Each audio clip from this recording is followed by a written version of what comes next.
जय हिंद साथियों, welcome two plus ICS। मैं रॉकी स्वागत करता हूं एक बार फिर से मैराथन क्लास में। दोस्तों, हम लोग आज इंडियन ज्योग्राफी के मैराथन क्लास को करने वाले हैं। इसके पहले अगर हिस्ट्री और पॉलिटी का मैराथन क्लास आप लोग नहीं देखे हैं तो जा कर के वहाँ से मैराथन क्लास को प्लेलिस्ट में जा कर के मैराथन क्लास देख सकते हैं।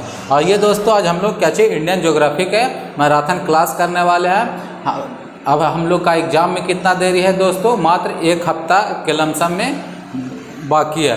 अब हम लोग क्या चीज़ करेंगे, एक हफ्ता में ज्योग्राफी बच रहा है हम लोग का, और जो साइंस का पोर्शन है वो पूरा बच रहा है, फिजिक्स, केमिस्ट्री और बायोलॉजी। और उसमें एक अर्थव्यवस्था जो अर्थशास्त्र का है जो दोस्तों, उसका भी एक मैराथन क्लास आएगा। आइए हम लोग चलते हैं ज्योग्राफी का आज पार्ट 1 को देखते हैं। पहला क्वेश्चन क्या चीज़ बोल रहा है, सूची 1 को सूची 2 के साथ मिलान कीजिए।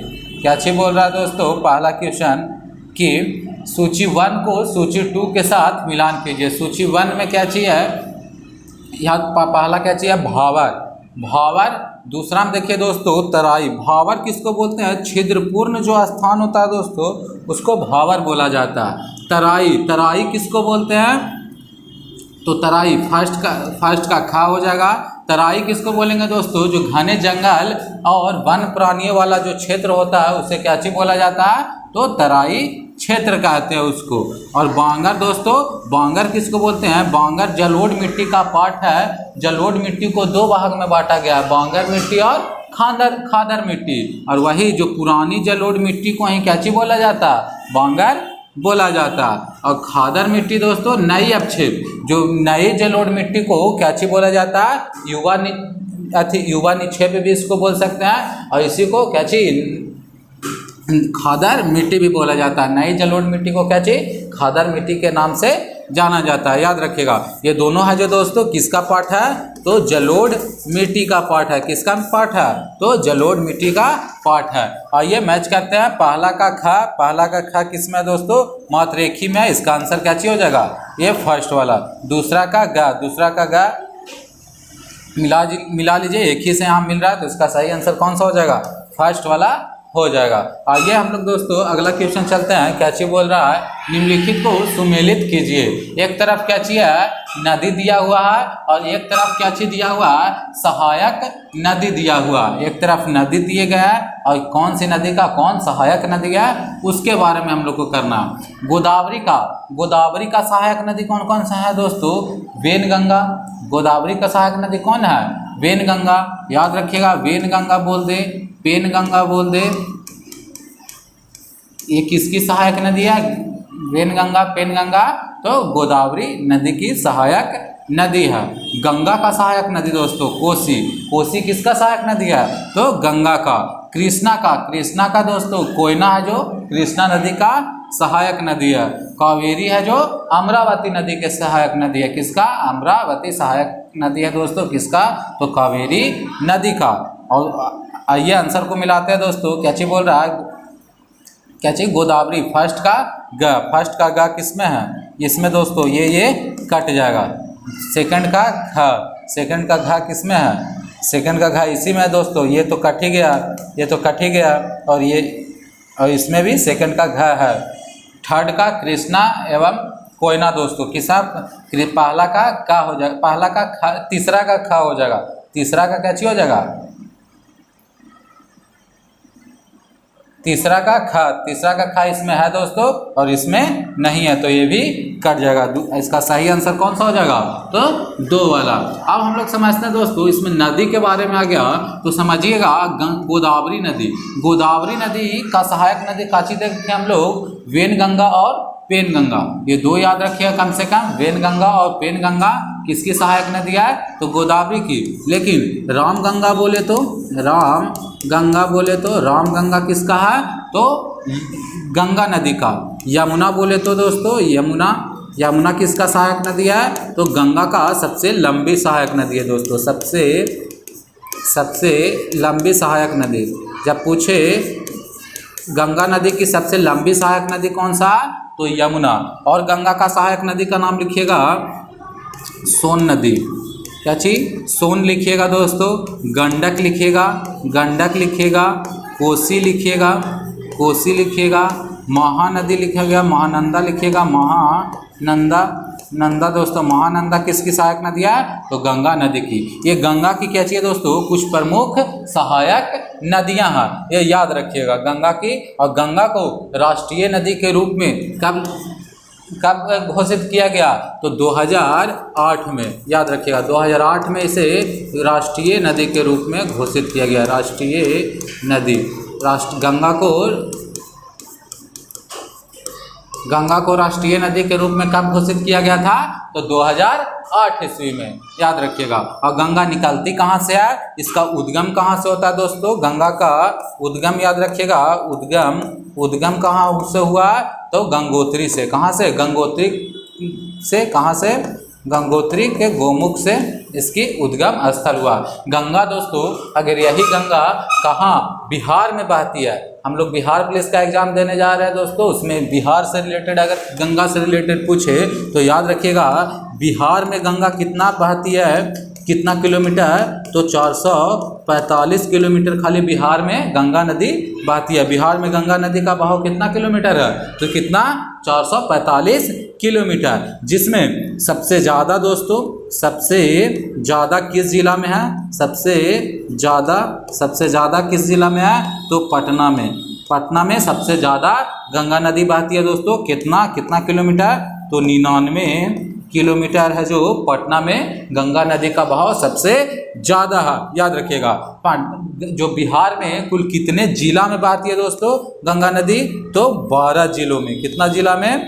12 जिला से होकर गुजरती है गंगा नदी, याद रखिएगा। और 12 जिला में जो एंट्री करती है दोस्तों वो कहाँ से करती है? तो छपरा से। और निकलती कहाँ से है? तो कटिहार भागलपुर से, याद रखिएगा। कटिहार से ये गंगा नदी बाहर निकलती है, याद रखिएगा। और उद्गम कहाँ से दोस्तों? बिहार में जो एंट्री कहाँ से लेता है? तो छपरा से। और ये जा करके फिर कटिहार से निकलते हुए कहाँ चली जाती है गंगा नदी? तो पश्चिम बंगाल के बाद ये गंगा नदी है जो दोस्तों कहाँ चली जाती है? बांग्लादेश में। कहाँ? बांग्लादेश में। और बांग्लादेश में गंगा को किस नाम से जाना जाता है? तो याद रखिएगा पद्मा के नाम से। किस नाम से? गंगा को किस नाम से जाना जाता है बांग्लादेश में? तो पद्मा के नाम से जाना जाता है। और गंगा की कुल लंबाई याद रखिएगा दोस्तों, कुल लंबाई गंगा की कितनी है? कुल लंबाई तो याद रखिएगा 2525 किलोमीटर। ये गंगा की कुल लंबाई है। गंगा जो नाम कब पड़ता है दोस्तों? जब भागीरथी, याद रखिएगा गंगा जब निकलता है कहाँ से? गोमुख, गंगोत्री के गोमुख से दोस्तों। वहाँ से 2 नदियाँ निकलती है। कौन सी? भागीरथी और एक अलकनंदा। और वो दोनों नदियाँ निकल करके कहाँ आकर के मिलती है? देवप्रयाग में इनका नाम क्या चीज पड़ता है? गंगा नदी को गंगा के नाम से जाने लगा, याद रखिएगा। देवप्रयाग से दोस्तों। आइए गंगा नदी के बारे में हो गया। उसी तरीका से याद रखिएगा गोदावरी नदी। गोदावरी का सहायक नदी कौन है? वेनगंगा और पेनगंगा। और गोदावरी का उद्गम स्थल कहाँ से है दोस्तों? त्र्यंबकम गांव से। कहाँ से? त्र्यंबकम गांव से दोस्तों। त्र्यंबकम गांव से गोदावरी नदी का उद्गम स्थल है। उसी तरीका से याद रखिएगा कृष्णा का सहायक नदी कौन है? तो कौन? कोयना नदी। और कोयना नदी के साथ साथ दोस्तों मूसी नदी भी है जो किसकी सहायक नदी है? तो किसकी? तो कृष्णा नदी की सहायक नदी है। वेन्ना बोल दिया, वेन्ना नदी है जो दोस्तों ये किसकी सहायक नदी है? तो किसकी? कृष्णा नदी का ही सहायक नदी है। और कृष्णा नदी का उद्गम स्थान बोल दे दोस्तों, उद्गम कहाँ से हुआ कृष्णा का? तो याद रखिएगा कहाँ से? महाबलेश्वर से। महाबलेश्वर की पहाड़ी से दोस्तों। महाबलेश्वर की पहाड़ी से ही क्या चीज? कृष्णा नदी का ये उद्गम स्थल है, याद रखिएगा। कृष्णा कहाँ से? महाबलेश्वर से। और हम लोग चलते हैं और क्या चीज़ हम लोग देख रहे थे दोस्तों कि कावेरी नदी के बारे में आप जानते हैं। कावेरी का सहायक नदी कौन है? तो कौन कौन है कावेरी का? अमरावती। और कावेरी का उद्गम स्थल याद रखिएगा क्या चीज? ब्रह्मगिरी की पहाड़ी से। कावेरी क्या चीज दोस्तों? ब्रह्मगिरी की पहाड़ी से। कृष्णा का उद्गम स्थल कहाँ से? महाबलेश्वर की पहाड़ी से। कृष्णा पर ही है दोस्तों नागा अर्जुन बांध, कृष्णा नदी पर ही बना है, याद रखिएगा। नागा अर्जुन सागर बांध किस नदी पर है? तो कृष्णा नदी पर। कावेरी नदी पर शिव समुद्रम बांध है, ये भी याद रखिएगा। कावेरी नदी पर शिव समुद्रम बांध है और कृष्णा नदी पर काचिप नागा अर्जुन सागर बांध है। ये दोनों पॉइंट कम से कम याद रखिएगा। उसी प्रकार अगर हम लोग नदी पढ़ रहे हैं दोस्तों तो गंगा नदी इंपॉर्टेंट हो जाता है। उसके साथ साथ याद रखिएगा सिंधु नदी का, सिंधु नदी का सहायक नदी याद रखिएगा दोस्तों। ये सिंधु नदी निकलता कहाँ से है? पहले इसका उद्गम याद रखिएगा। उद्गम कहाँ से निकलता है? तो तिब्बत के मानसरोवर झील से। कहाँ से? तिब्बत के मानसरोवर झील से। तिब्बत के मानसरोवर झील से दोस्तों ये निकलता है। तिब्बत के मानसरोवर झील से ये जो सिंधु नदी है दोस्तों ये निकलती है। उसके बाद दोस्तों इसकी सहायक नदियाँ याद रखना है। सहायक नदी याद रखना है दोस्तों। इनकी सहायक नदियों में से मेन याद रखिएगा सतलज नदी का नाम याद रखिएगा। सतलज, चिनाब, रावी याद रखिएगा दोस्तों। झेलम याद रखिएगा, झेलम, व्यास याद रखिएगा।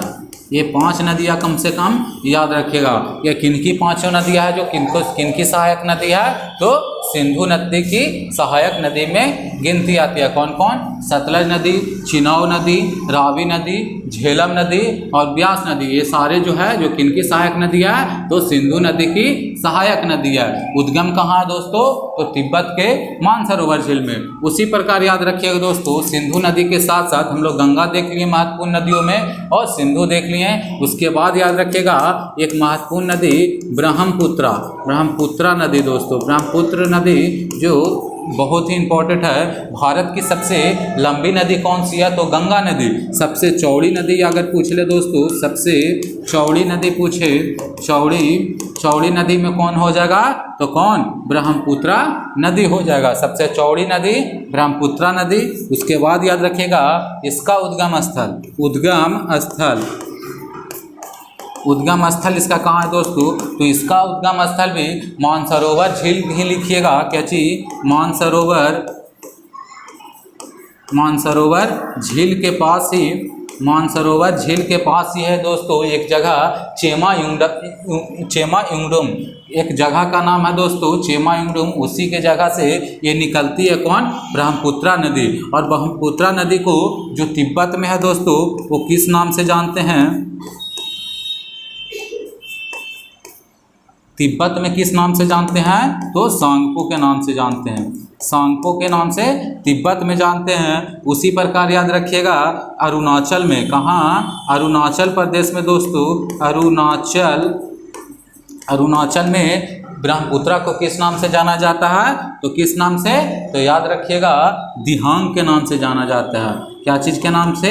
तो दिहांग नदी के नाम से जाना जाता है। और याद रख सकते हैं दोस्तों जब असम में आती है तो असम में ब्रह्मपुत्रा को ब्रह्मपुत्र नदी के नाम से ही जाना जाता है। अब ब्रह्मपुत्रा नदी पर ही भारत की सबसे बड़ी नदी द्वीप कौन? माजुली द्वीप। याद रखिएगा माजुली द्वीप कहाँ है दोस्तों? विश्व का सबसे बड़ा नदी द्वीप है दोस्तों। कौन सा? तो माजुली द्वीप। ये है कहाँ? तो असम में है। माजुली द्वीप कहाँ है? सबसे बड़ी नदी द्वीप है दोस्तों। सबसे बड़ी नदी द्वीप कौन सा है? तो माजुली। और माजुली है कहाँ? तो असम में। किस नदी पर है? तो ब्रह्मपुत्रा नदी पर ही बना हुआ है, याद रखिएगा। और याद रख सकते हैं ब्रह्मपुत्रा नदी पर ही कौन सा है दोस्तों? उमानंदा द्वीप, जो भारत की सबसे छोटी नदी द्वीप है। क्या चीज? उमानंदा द्वीप। उमानंदा द्वीप भी है जो दोस्तों वो कहाँ है? तो असम में ही। कहाँ? असम में ही है। और ये किस नदी पर है उमानंदा द्वीप? तो ब्रह्मपुत्रा नदी पर ही ये भी है। असम में ब्रह्मपुत्रा को ब्रह्मपुत्रा के नाम से जाना जाता है। उसी प्रकार याद रखिएगा बांग्लादेश में ब्रह्मपुत्रा को जमुना के नाम से जाना जाता है। किस नाम से? जमुना के नाम से जाना जाता है। हम लोग गंगा को किस नाम से बांग्लादेश में जानते हैं? तो पद्मा के नाम से जानते हैं। और जिस जगह पर पद्मा और जमुना जिस जगह पर जाकर के मिलती है दोस्तों, उस संगम को क्या चीज? मेघना के नाम से जानते हैं। क्या चीज के नाम से? मेघना के नाम से। कम से कम ब्रह्मपुत्रा नदी के बारे में इतना याद रखिएगा। निकलती कहाँ से है दोस्तों? इसका उद्गम कहाँ से था? मानसरोवर झील के पास शेमा युंगडुम जगह के नाम है दोस्तों, वहीं से। और तिब्बत में से सांगपो के नाम से, अरुणाचल में से दिहांग के नाम से, असम में ब्रह्मपुत्रा के नाम से, बांग्लादेश में जमुना के नाम से जानते हैं। ब्रह्मपुत्रा नदी पर ही दोस्तों माजुली द्वीप है, वो कहाँ है? असम में। और उमानंदा द्वीप जो सबसे छोटी नदी द्वीप है दोस्तों, भारत की सबसे छोटी नदी द्वीप, सबसे छोटी नदी द्वीप है दोस्तों। ये कहाँ है? तो कहाँ? ये भी असम में ही है। उमानंदा द्वीप को ही मयूर द्वीप के भी नाम से जाना जाता है। क्या चीज? मयूर द्वीप के भी नाम से जाना जाता है। कम से कम ब्रह्मपुत्रा नदी, सिंधु नदी के बारे में इतना याद रखिएगा। बाकी हम लोग क्या चीज? गंगा नदी के बारे में पढ़ लिया है। आगे चलते हैं दोस्तों। अगला क्वेश्चन क्या चीज है? निम्न में से कौन सा खनिज मोनोजाइट रेत में मिलता है? क्या चीज बोल रहा है? मोनोजाइट रेत में मिलता है। मोनोजाइट रेत में कौन सा खनिज मिलता है? तो याद रखिएगा, ऑप्शन पढ़िए। सोना मिलता है, या थोरियम मिलता है, या कोयला मिलता है, या पेट्रोल मिलता है। तो याद रखिएगा जो मोनोजाइट है दोस्तों, रेत में क्या चीज मिलता है? तो थोरियम मिलता है। थोरियम जो है दोस्तों वो सबसे ज़्यादा कहाँ मिलता है? तो केरल राज्य में मिलता है। याद रखिएगा थोरियम सबसे ज़्यादा कहाँ मिलता है? तो केरल राज्य में मिलता है। उसी प्रकार से याद रखिएगा कोयला का एक खान है दोस्तों, झारखंड का झरिया जो दोस्तों कहाँ है? झारखंड का झरिया, जो बहुत कोयला खान के लिए बहुत ही प्रसिद्ध है। याद रखिएगा पेट्रोल के लिए दोस्तों, पेट्रोलियम के लिए, सीधा पेट्रोल नहीं, पेट्रोलियम के लिए याद रखिएगा जो बॉम्बे हाई है दोस्तों,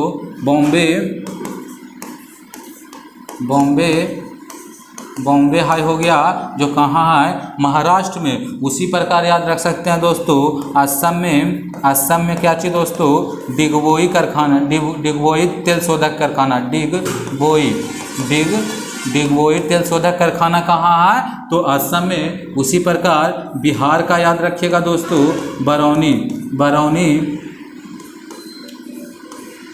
बरौनी तेल शोधक कारखाना कहाँ है? तो बिहार में। सोना के लिए कोलार खान दोस्तों, कोलार दोस्तों कहाँ है? कोलार खान कहाँ है? तो याद रखिएगा कर्नाटक में। कहाँ पड़ता है? तो कर्नाटक में प्रसिद्ध है। सोना के लिए खान है दोस्तों कोलार, याद रखिएगा। शुद्ध सोना कितना कैरेट का होता है? ये भी याद रखिएगा।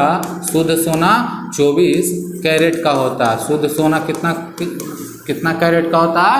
तो 24 कैरेट का होता है। बाकी याद रखिएगा मोनोजाइट में से कौन सा यस्क निकलता है? तो थोरियम निकलता है। उसी प्रकार याद रखिएगा दोस्तों हीरा के लिए एक प्रसिद्ध खान याद रखिएगा। हीरा के लिए क्या चाहिए? पन्ना कहाँ है दोस्तों? तो एमपी यानी मध्य प्रदेश में। याद रखिएगा तांबा के लिए दोस्तों, तांबा के लिए जो पिछला साल शायद पूछा भी गया था, क्या चीज? तांबा के लिए कौन सा प्रसिद्ध है दोस्तों? खेतड़ी याद रखिएगा जो तांबा के लिए प्रसिद्ध है दोस्तों, खेतड़ी। ये कारखाना है दोस्तों, खेतड़ी कारखाना तांबा के लिए बहुत ही प्रसिद्ध है। और हीरा के लिए पन्ना। और बाकी हम लोग पढ़ लिए दोस्तों झरिया झारखंड में है दोस्तों, कोयला के लिए प्रसिद्ध खान है। अगला क्वेश्चन चलते हैं। कौन सी नदी दक्षिणी गंगा के नाम से जाना जाता है? दक्षिण गंगा के नाम से जाना जाता है दोस्तों। दक्षिण की गंगा अगर बोलता, दक्षिण के नाम दक्षिण गंगा का केवल बोल रहा है तो कौन सा नदी हो जाएगा दोस्तों? गोदावरी नदी है जो क्या चीज? दक्षिण गंगा के नाम से जाना जाता। और दक्षिण की गंगा बोल देता तो कावेरी लिखिएगा। क्या चीज? दक्षिण की गंगा अगर बोले, दक्षिण की कावेरी ऐसे याद रखेगा कि दक्षिण की गंगा बोले तो कावेरी याद रखना, या सिंपल याद रखेगा। और ऐसे दक्षिण गंगा बोले केवल तो कौन सा नदी? गोदावरी नदी याद रखेगा। बाकी गोदावरी नदी कहाँ से निकलती है दोस्तों? कहाँ से? तो त्र्यंबकम गांव से। कहाँ से? त्र्यंबकम गांव से निकलती है। त्र्यंबकम पहाड़ी भी है दोस्तों, वहीं पर त्र्यंबकम गांव है, उसी जगह से कहाँ से? गोदावरी नदी निकलती है, याद रखिएगा। बाकी कृष्णा नदी के बारे में हम लोग पढ़े दोस्तों। कृष्णा नदी पर ही नागा अर्जुन सागर बांध है दोस्तों। क्या चीज? नागा अर्जुन सागर बांध, नागा अर्जुन सागर बांध है दोस्तों। किस नदी पर? तो किस नदी पर? तो कृष्णा नदी पर, कावेरी पर शिव समुद्रम है, शिव समुद्रम बांध, शिव समुद्रम बांध कावेरी नदी पर है। बाकी तुंगभद्रा नदी पर तुंगभद्रा परियोजना है दोस्तों, याद रखिए। तुंगभद्रा परियोजना कहाँ है? तो तुंगभद्रा नदी पर ही स्थित है। बाकी आगे अगला क्वेश्चन चलते हैं। अगला क्वेश्चन क्या चीज बोल रहा है? निम्नलिखित वन को कॉलम 1 को कॉलम 2 से सही सुमेलित करना दोस्तों। सही सुमेलित कीजिए। सही सुमेलित में याद रखिएगा, कोयना एक तरफ से क्या चाहिए है? वन्य जीव अभयारण्य दोस्तों, और एक तरफ क्या चाहिए है? राज्य दिया गया। तो कौन सा वन्य जीव अभयारण्य कौन सा राज्य में है वो देखना है। तो याद रखिएगा कोयना वन्य जीव अभयारण्य। कोयना कहाँ है? तो कोयना कहाँ है? महाराष्ट्र में, याद रखिएगा। कोयना वन्य जीव अभयारण्य कहाँ है दोस्तों? तो महाराष्ट्र राज्य में स्थित है। इतुर गरम कहाँ है दोस्तों? तेलंगाना में, याद रखिएगा। सरिस्का ये तो पता होगा दोस्तों, सरिस्का हो गया, रणथंभौर हो गया, ये सब कहाँ है? सांबर झील हो गया, ये सब कहाँ है? तो राजस्थान में दोस्तों। चंद्रप्रभा उत्तर प्रदेश में दोस्तों। चंद्रप्रभा वन्य जीव अभयारण्य कहाँ है? तो कहाँ? उत्तर प्रदेश में। कोयना कहाँ है? महाराष्ट्र में। इतुर गरम कहाँ है? तेलंगाना में। सरिस्का कहाँ है? तो राजस्थान में। अगला क्वेश्चन चलते हैं और हम लोग देखते हैं अगले में कुछ प्रमुख वन्य जीव अभयारण्य। कुछ प्रमुख वन्य जीव अभयारण्य में पलामू वन्य जीव अभयारण्य कहाँ है? झारखंड में। ये क्वेश्चन पूछा भी गया था कि पलामू वन्य जीव अभयारण्य कहाँ स्थित है? तो कहाँ है? तो पलामू वन्य जीव अभयारण्य तो झारखंड में। उसी प्रकार याद रखिएगा गिर वन्य जीव अभयारण्य जो शेर के लिए प्रसिद्ध है दोस्तों। कहाँ? गिर वन्य जीव अभयारण्य गुजरात में। कैमूर दोस्तों बिहार में। कैमूर कहाँ? बेगूसराय दोस्तों। बेगूसराय जिला में। बिहार के कहाँ? बेगूसराय जिला में ही कैमूर वन्य जीव अभयारण्य है। लिख लीजिएगा कहाँ दोस्तों? बेगूसराय में। बिहार के किस जिला में? तो बेगूसराय जिला में। कितना? कैमूर वन्य जीव अभयारण्य दोस्तों। जिम कॉर्बेट राष्ट्रीय उद्यान कहाँ है? जिम कॉर्बेट दोस्तों राष्ट्रीय उद्यान कहाँ है? तो उत्तराखंड में। और इसे ही हेलिस जो नेशनल पार्क है दोस्तों, इसी का नाम हेमिस, इसका पुराना नाम। ये सबसे पहला राष्ट्रीय उद्यान है, याद रखिएगा। सबसे पहला राष्ट्रीय उद्यान कौन है? तो जिम कॉर्बेट राष्ट्रीय उद्यान कहाँ है? उत्तराखंड में। इंपॉर्टेंट है, याद रखिएगा। दुधवा से दोस्तों, दुधवा कहाँ है? तो उत्तर प्रदेश में। राष्ट्रीय उद्यान से क्वेश्चन बनते हैं बिहार पुलिस में, इसलिए याद रखिएगा।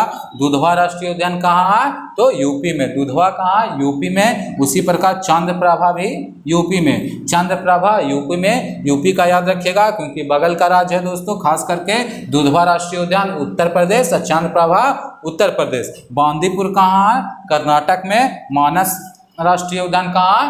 असम में, याद रखिएगा। मानस बल राष्ट्रीय उद्यान कहाँ है दोस्तों?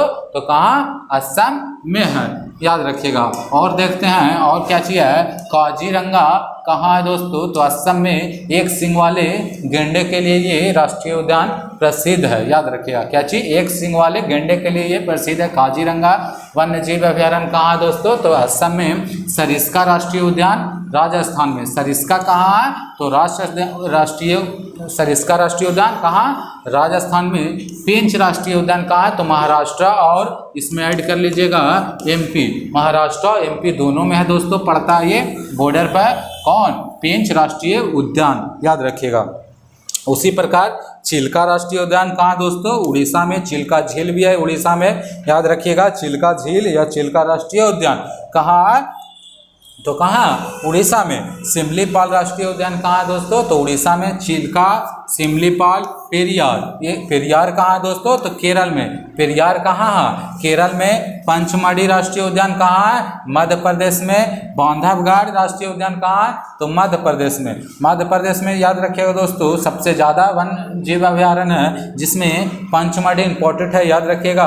बांधवगढ़ याद रखिएगा कहाँ, बांधवगढ़ मध्य प्रदेश में, और पंचमढ़ी मध्य प्रदेश में। सुंदरवन दोस्तों पता ही होगा कहाँ, पश्चिम बंगाल में। केवलादेव राष्ट्रीय उद्यान कहाँ है, राजस्थान में। केवलादेव कहाँ है दोस्तों, तो राजस्थान में है। केवलादेव राष्ट्रीय उद्यान कहाँ, राजस्थान में। सुंदरवन पश्चिम बंगाल, बांधवगढ़ मध्य प्रदेश, पंचमढ़ी मध्य प्रदेश, पेरियार केरल याद ही होगा दोस्तों, सिमलीपाल उड़ीसा, चिल्का झील भी है एक उड़ीसा में। पेंच राष्ट्रीय उद्यान महाराष्ट्र और एमपी दोनों याद रखिएगा। सरिस्का दोस्तों, सरिस्का कहाँ है, सरिस्का कहाँ हो गया, राजस्थान में। रणथंभौर कहाँ हो गया, तो कहाँ, राजस्थान में। सरिस्का रणथंभौर राजस्थान में। काजीरंगा वन जीव अभयारण्य असम में। और देखते हैं दोस्तों डम्फा, डम्फा वन जीव अभयारण्य कहाँ है, तो मिजोरम में। डम्फा कहाँ है, मिजोरम राज्य में स्थित है। डम्फा मिजोरम राज्य में। माधव राष्ट्रीय उद्यान कहाँ है, मध्य प्रदेश में। माधव मध्य प्रदेश में। माधव मध्य प्रदेश, ऐसे करके याद कर लीजिएगा। दाचीगाम जम्मू कश्मीर। दाचीगाम कहाँ है दोस्तों, जम्मू कश्मीर। और किबू लामजाओ बहुत पूछे जाने वाला क्वेश्चन है दोस्तों, रिपीटेड क्वेश्चन है। किबू लामजाओ राष्ट्रीय उद्यान कहाँ है, तो मणिपुर में है, याद रखिएगा।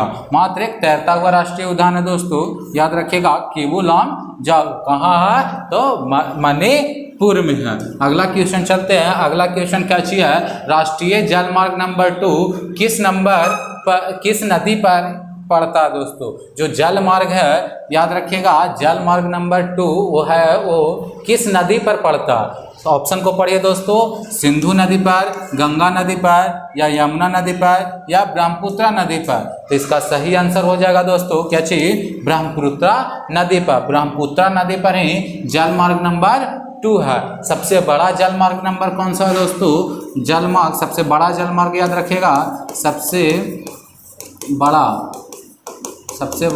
जल मार्ग, सबसे बड़ा जल मार्ग कौन सा है, तो कौन सा, जल मार्ग नंबर 1 याद रखिएगा। जल मार्ग नंबर जो 1 है, जल मार्ग नंबर जो 1 है दोस्तों, वो सबसे बड़ा जल मार्ग है, याद रखिएगा। कितना,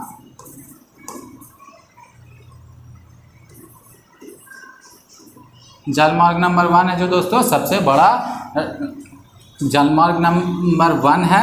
और याद रखिएगा ब्रह्मपुत्र नदी पर ही कौन सा है, तो कौन, जल मार्ग नंबर 2।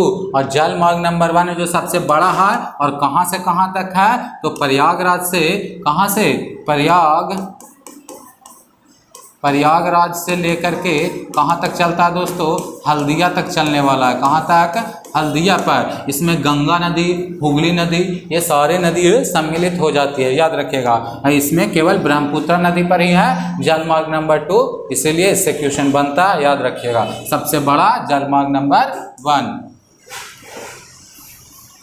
डैश में 80% भाग पर खेती होती है दोस्तों। कहाँ, किस जगह पर, भारत के किस जगह पर 80% भाग पर खेती होती है। मध्य प्रदेश में, पंजाब में, या राजस्थान में दोस्तों, ये तो कट जाएगा, या गुजरात में। तो याद रखिएगा क्या चीज हो जाएगा, पंजाब राज्य है दोस्तों। पंजाब में कितना, 80% भाग पर, क्या चीज, पंजाब का जो कुल क्षेत्रफल है दोस्तों, उस पर कितना, 80% क्षेत्रफल पर क्या चीज होता है, खेती की जाती है।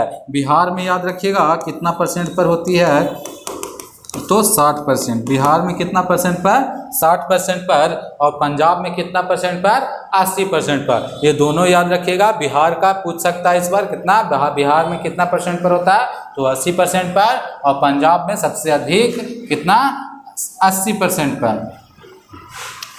अगला क्वेश्चन क्या चीज है, किस लौह अयस्क में लौहांश की मात्रा सर्वाधिक होती है।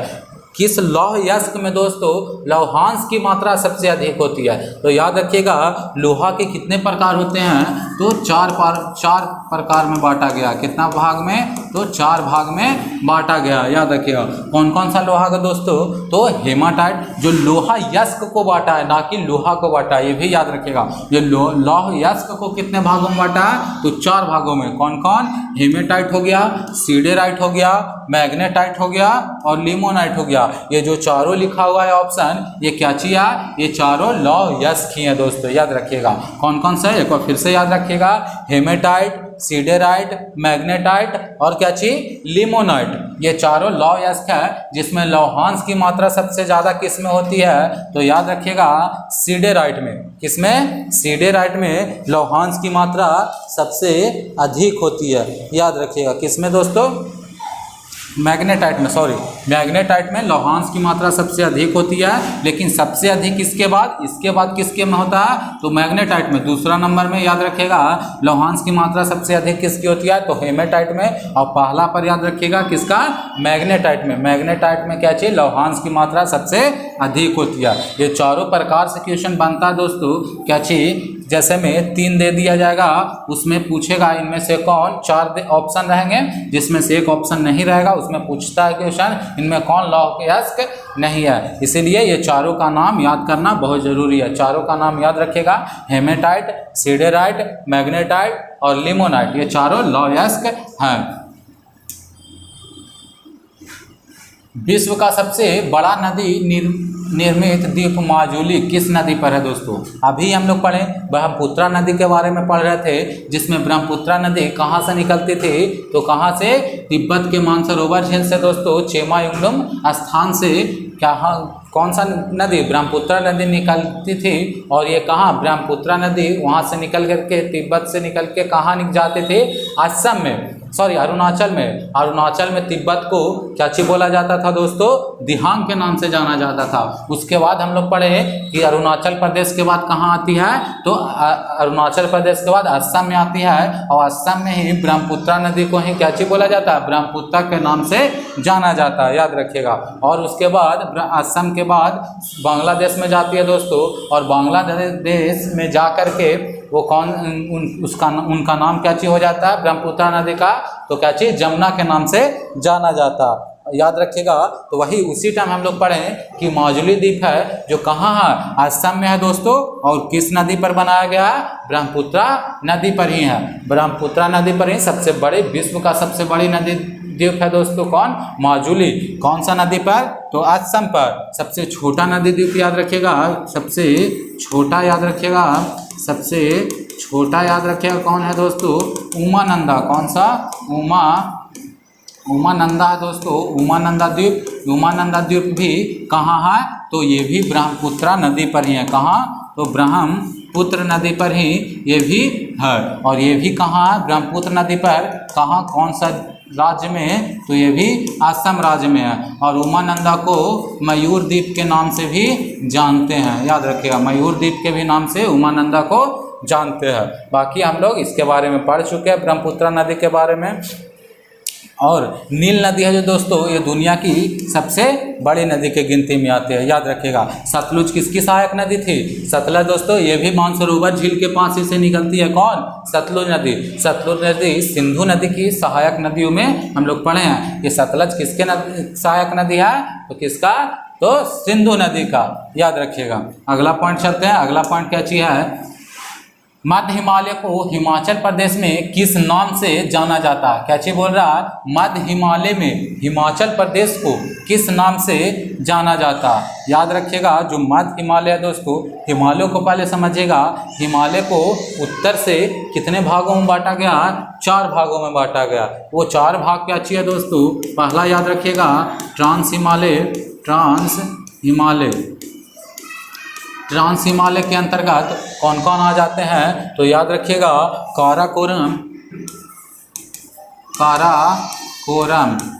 काराकोरम है दोस्तों, काराकोरम। और याद रखिएगा लद्दाख, काराकोरम हो गया दोस्तों, लद्दाख हो गया, जास्कर हो गया, ये लद्दाख श्रेणी, जास्कर श्रेणी और काराकोरम श्रेणी ये किसके अंतर्गत आ जाते हैं? तो ट्रांस हिमालय के अंतर्गत। और काराकोरम ही है जो दोस्तों काराकोरम श्रेणी के पर ही क्या चीज जो सबसे भारत की सबसे ऊंची चोटी है, कौन? K2 यानी गॉडविन ऑस्टिन। गॉडविन ऑस्टिन के नाम से जाना जाता है दोस्तों। और सबसे ऊंची चोटी कितना किलोमीटर इसकी ऊंचाई है? तो 8611 किलोमीटर ऊंचाई है। वो किस श्रेणी पर है? तो काराकोरम श्रेणी पर ही स्थित है। और किस हिमालय में? तो ट्रांस हिमालय के अंतर्गत आता है। ये हम लोग पहला भाग देख लिए। पहला भाग के बाद हम लोग चलते हैं क्या चीज, अब आते हैं पहला भाग के बाद क्या चाहिए, पहला ट्रांस हिमालय हो गया दोस्तों। फिर बृहद हिमालय, बृहद हिमालय, बृहद हिमालय के अंतर्गत बृहद हिमालय ये सबसे ऊंचा भाग है दोस्तों। हिमालय का सबसे ऊंचा भाग पूछे तो कौन हो जाएगा? बृहद हिमालय। याद रखिएगा सबसे ऊंचा भाग कौन हो जाएगा? तो इस पर क्योंकि सबसे बड़े ऊंचे ऊंचे पर्वत चोटी है। जैसे माउंट एवरेस्ट का नाम सुने होंगे, क्या चीज? माउंट एवरेस्ट दोस्तों। माउंट एवरेस्ट जो पर्वत है वो कहाँ है? तो बृहद हिमालय में ही पड़ता। कंचनजंगा का नाम सुने होंगे, कंचनजंगा, कंचनजंगा का नाम सुने होंगे, जंगा का नाम सुने होंगे, जो कहाँ है?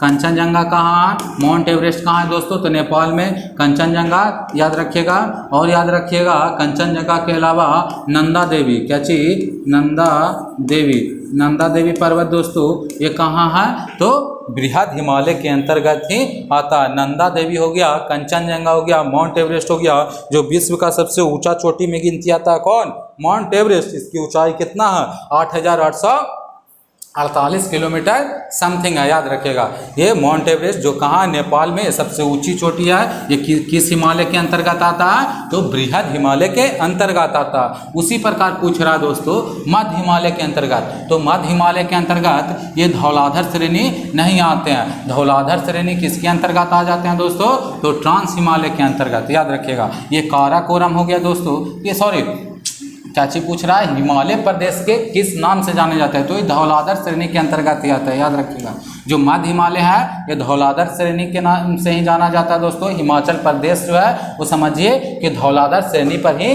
बसा है। उसी प्रकार याद रखिएगा काराकोरम, पीर पंजाल और जास्कर ये हम लोग तीनों पढ़े। ये तीनों कहाँ पढ़े? तो कहाँ किसके अंतर्गत आता है? ट्रांस हिमालय के अंतर्गत पढ़े। उसी प्रकार धौलाधार, मसूरी याद रखिएगा, मसूरी, महाभारत याद रखिएगा, महाभारत श्रेणी, महाभारत श्रेणी याद रखिएगा, मसूरी, महाभारत श्रेणी, धौलाधर, कुल्लू याद रखिएगा, कुल्लू, मनाली याद रखिएगा, मनाली, कुल्लू, मनाली ये सब जो क्षेत्र है दोस्तों ये किसके अंतर्गत आ जाते हैं? तो मध्य हिमालय के अंतर्गत आ जाते हैं। ये चार हिमालय के हम लोग देख रहे थे दोस्तों, ट्रांस हिमालय, बृहद हिमालय और क्या चाहिए? एक मध्य हिमालय। मध्य हिमालय के बाद चौथा भाग जो सबसे छोटा भाग है दोस्तों, क्या चाहिए? शिवालिक, क्या चाहिए? शिवालिक, शिवालिक दोस्तों इसको पश्चिम में दो नामों से जाना जाता है। याद रखिएगा क्या चाहिए? पश्चिम में दून और पूरब में द्वार। याद रखिएगा हरिद्वार और जो देहरादून है दोस्तों वो शिवालिक के अंतर्गत ही आता है। याद रखिएगा शिवालिक के अंतर्गत ये सबसे छोटा क्षेत्र है दोस्तों, हिमालय का सबसे छोटा भाग है। यही जो शिवालिक है ये पूरा म्यांमार वाला जो क्षेत्र है दोस्तों इस साइड तक क्या चीज फैला हुआ है। याद रखिएगा ये चारों क्षेत्र पढ़ लिए। अब हम लोग हिमालय को चार प्रादेशिक भाग में भी बांटा गया। प्रादेशिक विभाजन देख लेते हैं, हिमालय का प्रादेशिक विभाजन, क्योंकि हिमालय से क्वेश्चन पूछता है। याद रखिएगा हिमालय का प्रादेशिक विभाजन,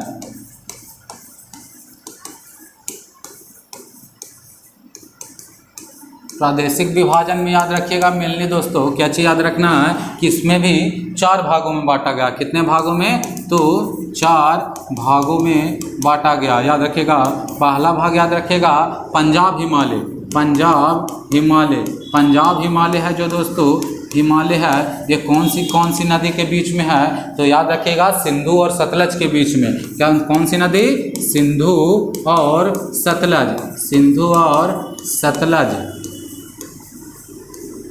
सिंधु और सतलज नदी के बीच में ही पंजाब हिमालय है। उसी प्रकार याद रखिएगा पंजाब के बाद नेपाल कुमायूं हिमालय, सॉरी कुमायूं हिमालय, कुमायूं हिमालय है जो दोस्तों ये किस नदी के बीच में है? तो सतलज एवं काली नदी के बीच में। किसके? सतलज और काली नदी के बीच में है। सतलज और काली के बीच में कौन है? तो कौन? कुमायूं हिमालय है। तीसरा पॉइंट याद रखिएगा, कुमायूं के बाद नेपाल हिमालय है जो काली और तीस्ता नदी के बीच में है। काली और तीस्ता नदी किस नदी के बीच में? काली और तीस्ता नदी के बीच में है। उसी प्रकार समझिएगा चौथा भाग है जो दोस्तों, कौन सा भाग? असम हिमालय जो है वो असम हिमालय है। वो कहाँ से कहाँ तक? तीस्ता से लेकर के दिहांग नदी तक। कौन सी नदी? तीस्ता नदी से लेकर के तीस्ता और दिहांग के बीच में, तीस्ता और दिहांग के बीच में है जो कौन सी नदी है?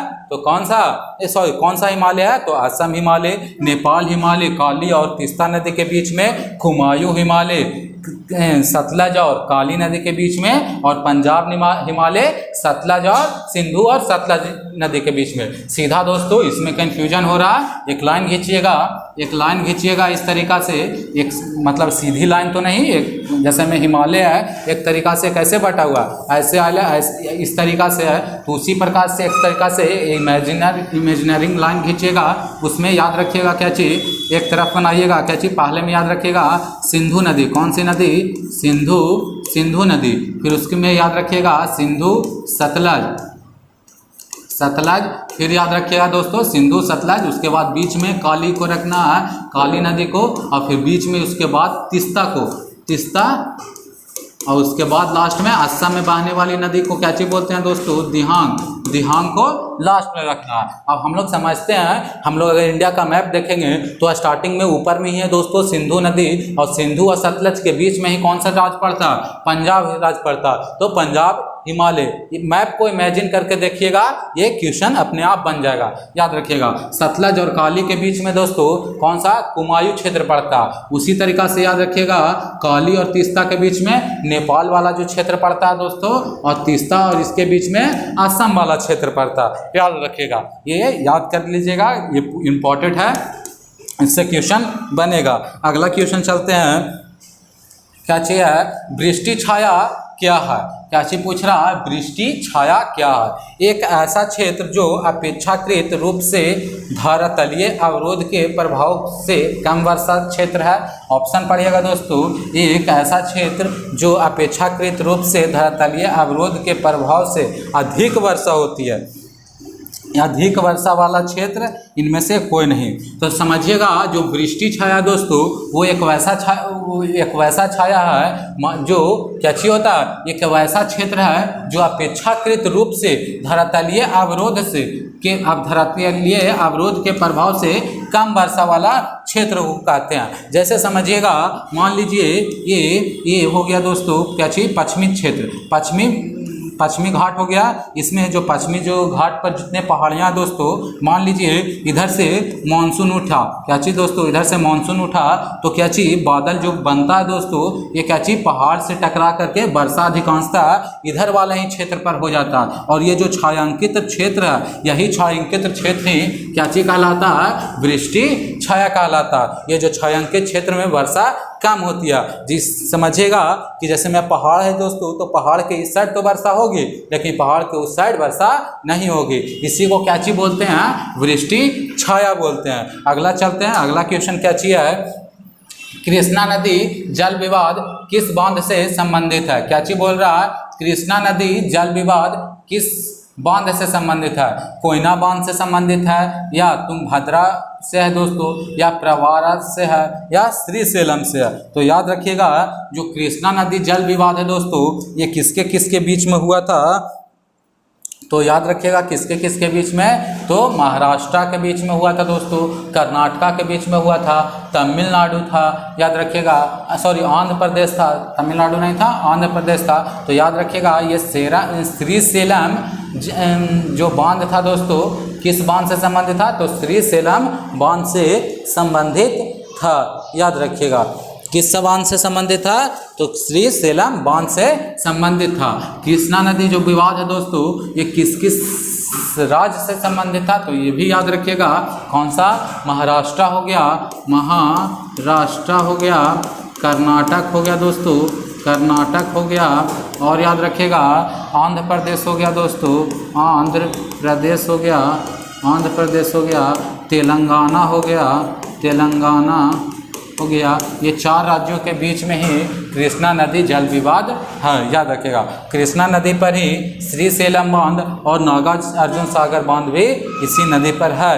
कावेरी जल विवाद याद रखिएगा दोस्तों, कावेरी जल विवाद, कावेरी जल विवाद, कावेरी जल विवाद एक याद रखिएगा जो है वो किस नदी पर है दोस्तों? सॉरी कावेरी जल विवाद है, ये किसके किसके बीच हुआ था? तो कर्नाटक एवं तमिलनाडु के बीच में। किसके किसके बीच में? कर्नाटक एवं तमिलनाडु के बीच में।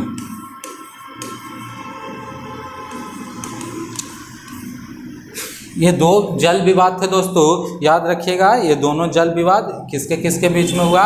तो किसके किस में? कावेरी जल विवाद कर्नाटक एवं तमिलनाडु के बीच में। और क्या चीज़? श्री सेलम बांध बना था कृष्णा नदी जल विवाद के कारण, याद रखिएगा।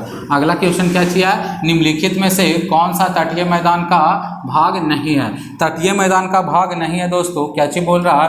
कोंकण तट नहीं है, या कोरोमंडल, या मालाबार, या तराई क्षेत्र। हम लोग तराई क्षेत्र क्या चीज पढ़े थे दोस्तों? जो घने बंगलों समझते हैं। आइए पूरा अच्छा से समझते हैं दोस्तों इसके बारे में। क्या चीज पूछ रहा है? तटीय मैदान का भाग नहीं है। हम लोग तट का मैदान में याद रखिएगा दोस्तों, ये कुल जो तटीय क्षेत्र से कुल कितने राज्य सीमा लगाते हैं? तो याद रखिएगा 9 राज्य। कितने राज्य? 9 राज्य है जो तट रेखा से लगे हुए हैं, तट रेखा से लगे हुए हैं। ये पहला पॉइंट याद रखिएगा।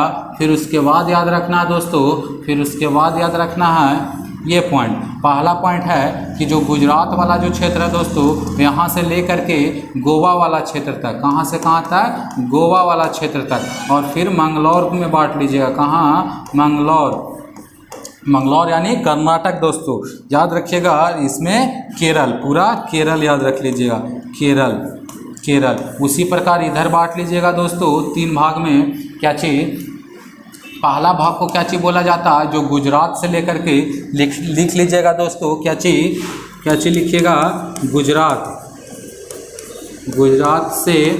गुजरात से गोवा के बीच के जो तट है उसे क्या चीज बोला जाता है? कोंकण तट बोला जाता है, कोंकण तट बोला जाता है। उसी प्रकार गोवा से मंगलौर के बीच में दोस्तों क्या चीज? गोवा से कोंकण तट बोला जाता है, कोंकण तट बोला जाता है। और उसी प्रकार जो गोवा से लेकर के मंगलौर के बीच के जो तट है उसे किस नाम से जाना जाता है? तो किस नाम से? कन्नड़ तट के नाम से जानते हैं, याद रखिएगा। किस नाम से? कन्नड़ तट के नाम से जानते हैं। और मंगलौर से केरल के बीच में किस नाम से जानते हैं? तो किस नाम से? मालाबार तट के नाम से जानते हैं। उसी प्रकार इसमें लिख भी लेते हैं दोस्तों कि गोवा से लेकर के मंगलौर के बीच में गोवा से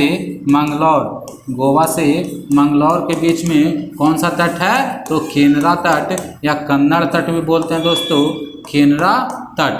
केनरा तट किसको बोलते हैं? तो गोवा से लेकर के मंगलौर के बीच में, और मंगलौर से लेकर के केरल के बीच में मालाबार तट। क्या चीज तट? मालाबार तट, याद रखिएगा। क्या चीज? मंगलौर से लेकर के कहाँ तक? केरल तक। केरल या कन्याकुमारी लिख लीजिएगा दोस्तों। यह क्या चीज? कहाँ तक? केरल के कन्याकुमारी तक। कौन सा तट? तो मालाबार तट, मालाबार तट। इससे क्वेश्चन बनता। ये 3 तट है दोस्तों, एक ऐसा पश्चिमी तट हो गया।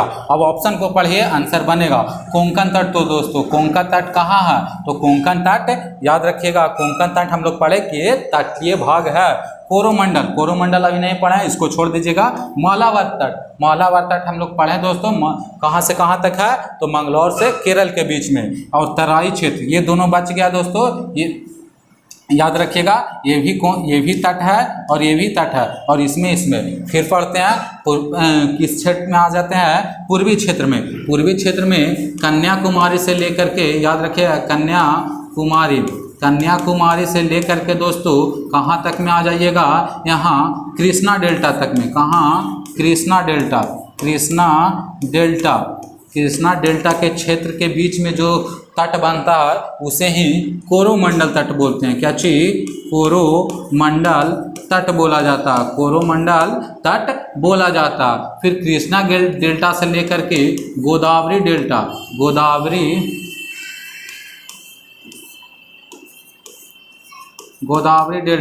के बीच का जो क्षेत्र है दोस्तों, वहाँ से जो कृष्णा डेल्टा और गोदावरी डेल्टा के जो बीच का जो तटीय क्षेत्र है उसे किस नाम से जाना जाता है? तो गोलकुंडा तट के नाम से। याद रखिएगा, गोलकुंडा तट के नाम से जानते हैं। और गोदावरी से डेल्टा से लेकर के उत्तरी सरकार डेल्टा के बीच में, कहाँ से कहाँ तक? गोदावरी से लेकर के उत्तरी सरकार डेल्टा, उत्तरी सरकार जो है दोस्तों, उत्तरी सरकार तटरेखा है, तटरेखा के बीच में कौन सा जो, तो यही इसी के नाम से उत्तरी सरकार तटरेखा के नाम से ही जाना जाता है। ये कम से कम तटरेखा के बारे में जानकारी हो गया दोस्तों। अगले पॉइंट में हम लोग कुछ और, अगर बंदरगाह से रिलेटेड जाएगा तो जितने जो इस पे बंदरगाह हैं वो भी हम लोग कंप्लीट कर लेंगे। तो ये जो कोरोमंडल तट भी, ये भी कट जाएगा दोस्तों। ये भी एक तटरेखा, जो तराई वाला क्षेत्र है, ये क्या चीज़? तटरेखा के अंतर्गत नहीं होता। इसका आंसर कौन हो जाएगा? 4 वाला। ये इतना पॉइंट याद रखिएगा कम से कम। अगला चलते हैं, अगला क्या चीज़ है? पेरियार बाघ रिजर्व जो है दोस्तों, पेरियार जो टाइगर रिजर्व है वो भारत के किस राज्य में स्थित है? तो भारत के डैश राज्य में स्थित है। तमिलनाडु में है? नहीं दोस्तों। केरल में है, या कर्नाटक में, या महाराष्ट्र में? तो जो पेरियार है वो कहाँ है? केरल राज्य में। पेरियार कहाँ है दोस्तों? तो केरल राज्य में स्थित है। पेरियार बाघ रिजर्व जो है वो कहाँ है? केरल राज्य में स्थित है। अगला चलते हैं, भारत का सबसे बड़ी वाह नदी, जो भारत का सबसे बड़ी वाह नदी है वो कौन सी है? गंगा। गंगा की जो है दोस्तों सबकी लंबाई कितनी है? 2525 किलोमीटर। याद रखिएगा, इसकी जो वाह है, जो सबसे अधिक में फैला, इसका जो क्षेत्रफल है दोस्तों, ये भारत की सबसे बड़ी नदी में भी गिनती आती है। याद रखिएगा, सबसे बड़ी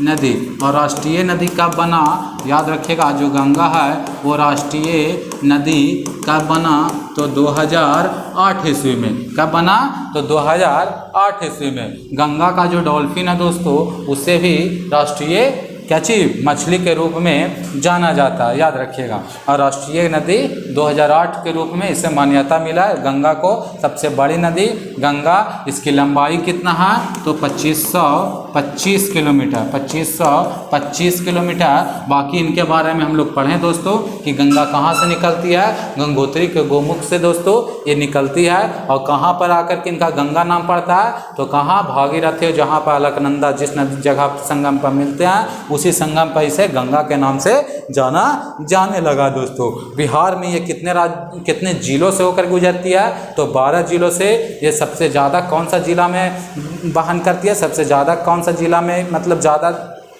इसका बटा हुआ वाहन होता है दोस्तों? तो किस जिला में? तो पटना में। कितना किलोमीटर सबसे ज़्यादा बहती है? तो 99 किलोमीटर। पटना में सबसे ज़्यादा 99 किलोमीटर। याद रखिएगा। और एंट्री कहाँ से करती है? तो कहाँ से? ये याद रखिएगा, एंट्री कहाँ से? छपरा जिला से एंट्री करती है। बाकी इतना। और ये जो पूरा बिहार में दोस्तों, ये पूरा कितना किलोमीटर बहता है? बिहार में गंगा नदी की लंबाई कितना है? 445 किलोमीटर है। कम से कम गंगा नदी के बारे में इतना याद रखिएगा, गंगा नदी से क्वेश्चन बनेगा तो नहीं छूटेगा। नर्मदा नदी के बारे में दोस्तों, नर्मदा नदी पर ही सरदार सरोवर बांध है। क्या चीज? सरदार सरोवर बांध है। सरदार सरोवर बांध है जो दोस्तों कौन सा नदी पर है? तो नर्मदा नदी पर है। धुआंधार जलप्रपात, जल प्रपात दोस्तों, धुआंधार जल प्रपात किस नदी पर है? तो नर्मदा नदी पर है। नर्मदा नदी का उद्गम स्थल कहाँ है? तो अमरकंटक की पहाड़ी,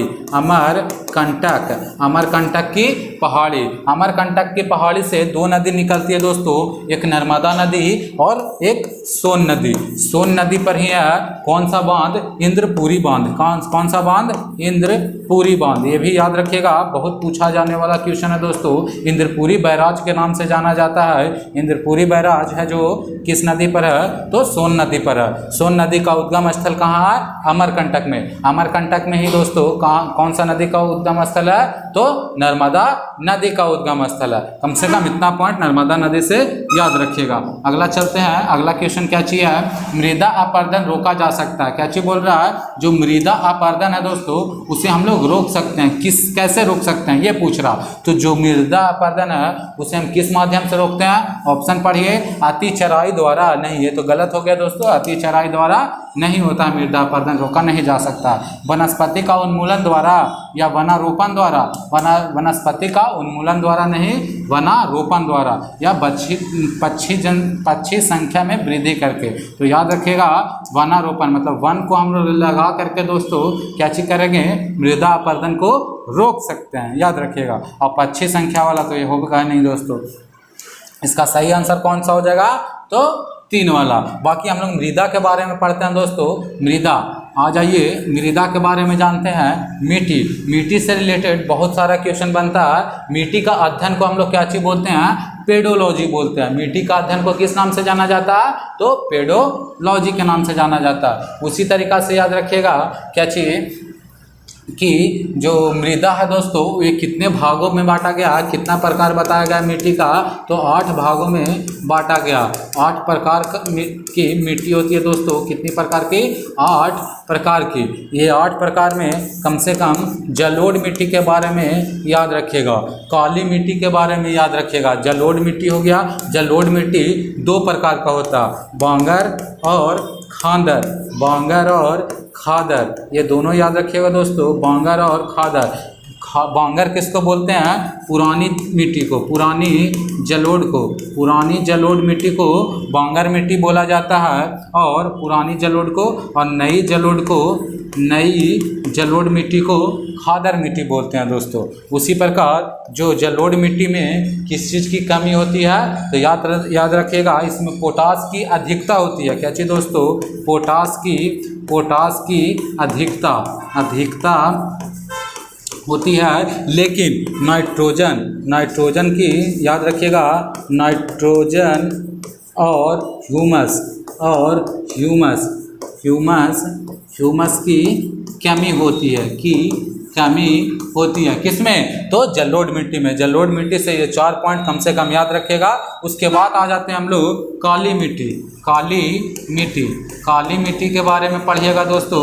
इसे ही काली मिट्टी को ही रेगुड़ मिट्टी भी के भी नाम से भी जाना जाता है। क्या चीज? रेगुड़ मिट्टी के नाम से जाना जाता है, याद रखिएगा। ये किस चीज़ के खेती के लिए उपयोगी है? तो याद रखिएगा, कपास की खेती के लिए ये उपयोगी मिट्टी होती है। और इसमें याद रखिएगा, काली मिट्टी का निर्माण है जो दोस्तों, वो बेसाल्ट चट्टानों के टूटने से बनता है। क्या चीज? बेसाल्ट चट्टानों के टूटने से बनता। बेसाल्ट चट्टानों के टूटने से बनता है दोस्तों। बेसाल्ट चट्टानों के टूटने से बनता है, ये पॉइंट याद रखना है। ये 2 मिट्टी के बारे में कम से कम याद रखिएगा। बाकी ऐसे जान सकते हैं लाल मिट्टी के बारे में भी दोस्तों। ये लाल मिट्टी के बारे में जान सकते हैं। इसमें क्या चीज़ की अधिकता होती है लाल मिट्टी में?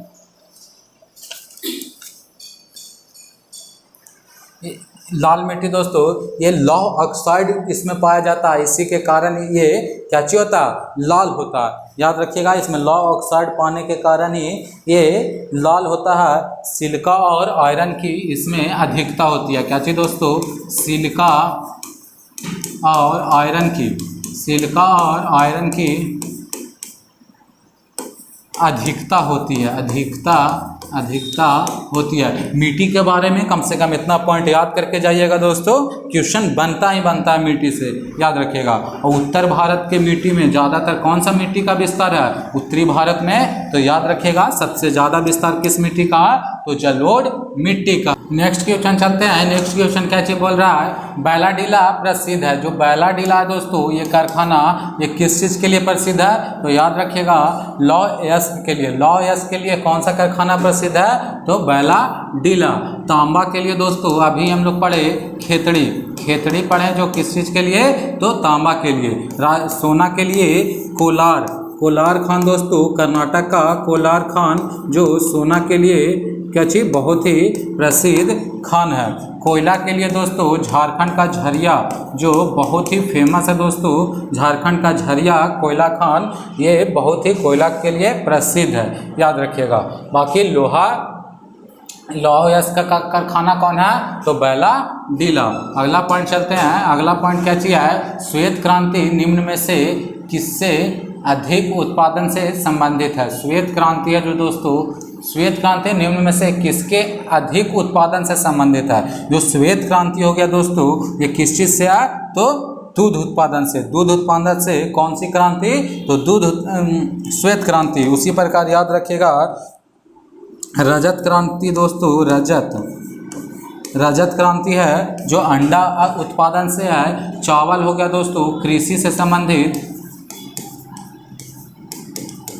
हरित क्रांति है जो कृषि से संबंधित है। खाद्यान्न उत्पादन से क्या चीज दोस्तों? हरित क्रांति क्या चीज है? तो क्या चीज? खाद्यान्न उत्पादन से, याद रखिए खाद्यान्न उत्पादन से हरित क्रांति। उसी प्रकार अंडा रजत के लिए दोस्तों, अंडा के लिए रजत क्रांति। दूध के लिए श्वेत क्रांति। और हम लोग पढ़ सकते हैं क्या चीज? दूध के लिए हो गए दोस्तों, मांस के लिए पढ़ सकते हैं।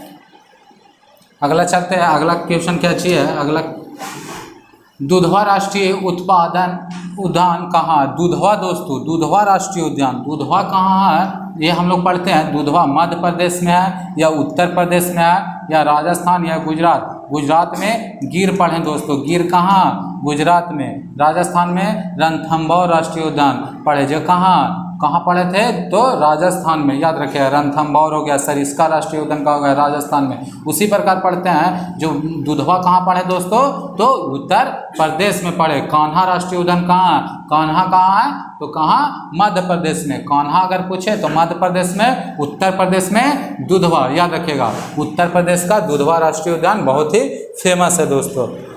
अगला याद रखिएगा काजीरंगा राष्ट्रीय उद्यान कहाँ है? काजीरंगा जो असम में है दोस्तों, जो एक सींग वाले गंडे के लिए फेमस है। अभी हम लोग पढ़े जब राष्ट्रीय उद्यान पढ़ रहे थे उसी में, इसमें तो कोई एनालिसिस का जरूरत नहीं है। काजीरंगा राष्ट्रीय उद्यान कहाँ है? तो असम में। एक सींग वाले गंडे के लिए ये फेमस है, याद रखिएगा। अगला चलते हैं। अगला क्या चीज है? बांग्लादेश में ब्रह्मपुत्र को किस नाम से जाना जाता है? अभी हम लोग पढ़े दोस्तों बांग्लादेश, इसका उद्गम स्थल कहाँ था? उद्गम स्थल दोस्तों इसका कहाँ था? तो तिब्बत के मानसरोवर झील के पास, चेमा युंगडुम के पास था दोस्तों। वहीं पर से निकल करके ये तिब्बत से निकल के कहाँ आती थी? तो कहाँ? अरुणाचल प्रदेश में। अरुणाचल प्रदेश में इसे दिहांग के नाम से जाना जाता था। इसको लिख लीजिएगा दोस्तों। तिब्बत में जो ब्रह्मपुत्र नदी को सांगपो के नाम से जानते हैं। क्या चीज? सांगपो के नाम से जानते हैं। उसी प्रकार याद रखिएगा जो अरुणाचल में, यहाँ दोस्तों अरुणाचल में क्या चीज के नाम से जाना जाता है? अरुणाचल में तो लिख लीजिएगा दिहांग के नाम से। क्या चीज? दिहांग के नाम से जाना जाता है। असम में ब्रह्मपुत्र के नाम से जाना जाता है। असम में ब्रह्मपुत्र के नाम से जानते हैं। बांग्लादेश में पूछ ही रहा है दोस्तों, बांग्लादेश में ब्रह्मपुत्र को किस नाम से जानते हैं? तो क्या चीज? जमुना के नाम से। याद रखिएगा पद्मा दोस्तों, जो पद्मा है वो पद्मा दोस्तों गंगा नदी गंगा नदी को बांग्लादेश में बोला जाता है, बांग्लादेश में गंगा नदी को किस नाम से जाना जाता है? तो पद्मा नदी। और जिस जगह पर पद्मा और जमुना मिलती है उसी को क्या चीज बोलते हैं? मेघना बोलते हैं दोस्तों, मेघना नदी। मेघना नदी किसको? जब पद्मा और जमुना जिस जगह पर जो संगम पर मिलती है उसी संगम से कौन सी नदी का निर्माण होता है? तो कौन सा? मेघना नदी का निर्माण होता है, याद रखिएगा। जमुना नदी ब्रह्मपुत्रा को बोलते हैं दोस्तों बांग्लादेश में, और पद्मा नदी बोलते हैं, पद्मा किसके नाम से गंगा नदी को पद्मा के नाम से जाना जाता है। कहाँ? तो कहाँ जाना जाता है? तो बांग्लादेश में। और ये दोनों को अगर दोनों जिस संगम पर मिलता है दोस्तों, किस संगम पर? तो मेघना पर जाकर के मिलती है। ये पॉइंट याद रखिएगा। अगला चलते हैं, क्या चीज बोल रहा है? निम्न में से कौन सी खारे पानी की झील है दोस्तों? कौन सी खारे पानी की झील है? नैनीताल है झील, नैनीताल या लोकटक या कोलेरू या पुंगम? तो याद रखिए दोस्तों, जो पुंगम तत्सो है जो दोस्तों, ये क्या चीज है? खारे पानी की झील है, याद रखिएगा। कोलेरू दोस्तों आंध्र प्रदेश में पड़ता है, उसी प्रकार लोकटक है जो मणिपुर में पड़ता है। आइए हम लोग कुछ प्रमुख झील हैं दोस्तों उसको देखते हैं। क्या चीज? डल झील, बुल्लर झील, ये सब कहाँ है दोस्तों? तो जम्मू कश्मीर में, याद रखिएगा। डल झील हो गया, बुल्लर झील हो गया, ये सब कहाँ? तो जम्मू कश्मीर में। वैरीनाग, शेषनाग, जो नाग वाला जितना आएगा दोस्तों ये सब ये कहाँ? तो जम्मू कश्मीर, याद रखिएगा, याद रखिएगा। वैरीनाग हो गया, शेषनाग हो गया, जम्मू कश्मीर। डल झील जम्मू कश्मीर। पेरियार झील केरल में, अष्टमुडी झील केरल में। ये दो याद रखिएगा, पेरियार झील और अष्टमुडी झील कहाँ? तो केरल में। वेम्बनाड भी याद रखिएगा दोस्तों, वेम्बनाड झील कहाँ है? तो कहाँ? केरल में। लोनार झील महाराष्ट्र में। इंपॉर्टेंट है दोस्तों, लोनार झील कहाँ है? तो महाराष्ट्र में। पेरियार हो गया, अष्टमुडी हो गया और वेम्बनाड, ये तीनों याद रखिएगा दोस्तों केरल का। फिर से याद करिएगा, पेरियार, अष्टमुडी और वेम्बनाड, ये तीनों कहाँ है? तो केरल का राष्ट्रीय उद्यान है, सॉरी पेरियार झील है दोस्तों। ये सब क्या चीज़ है? तीनों कहाँ? केरल का राष्ट्रीय झील है। और शेषनाग और वैरीनाग और डल झील कहाँ? जम्मू कश्मीर में है। और देखते हैं दोस्तों, जिसमें चिल्का झील दोस्तों बहुत ही फेमस है। चिल्का झील जो कहाँ है दोस्तों?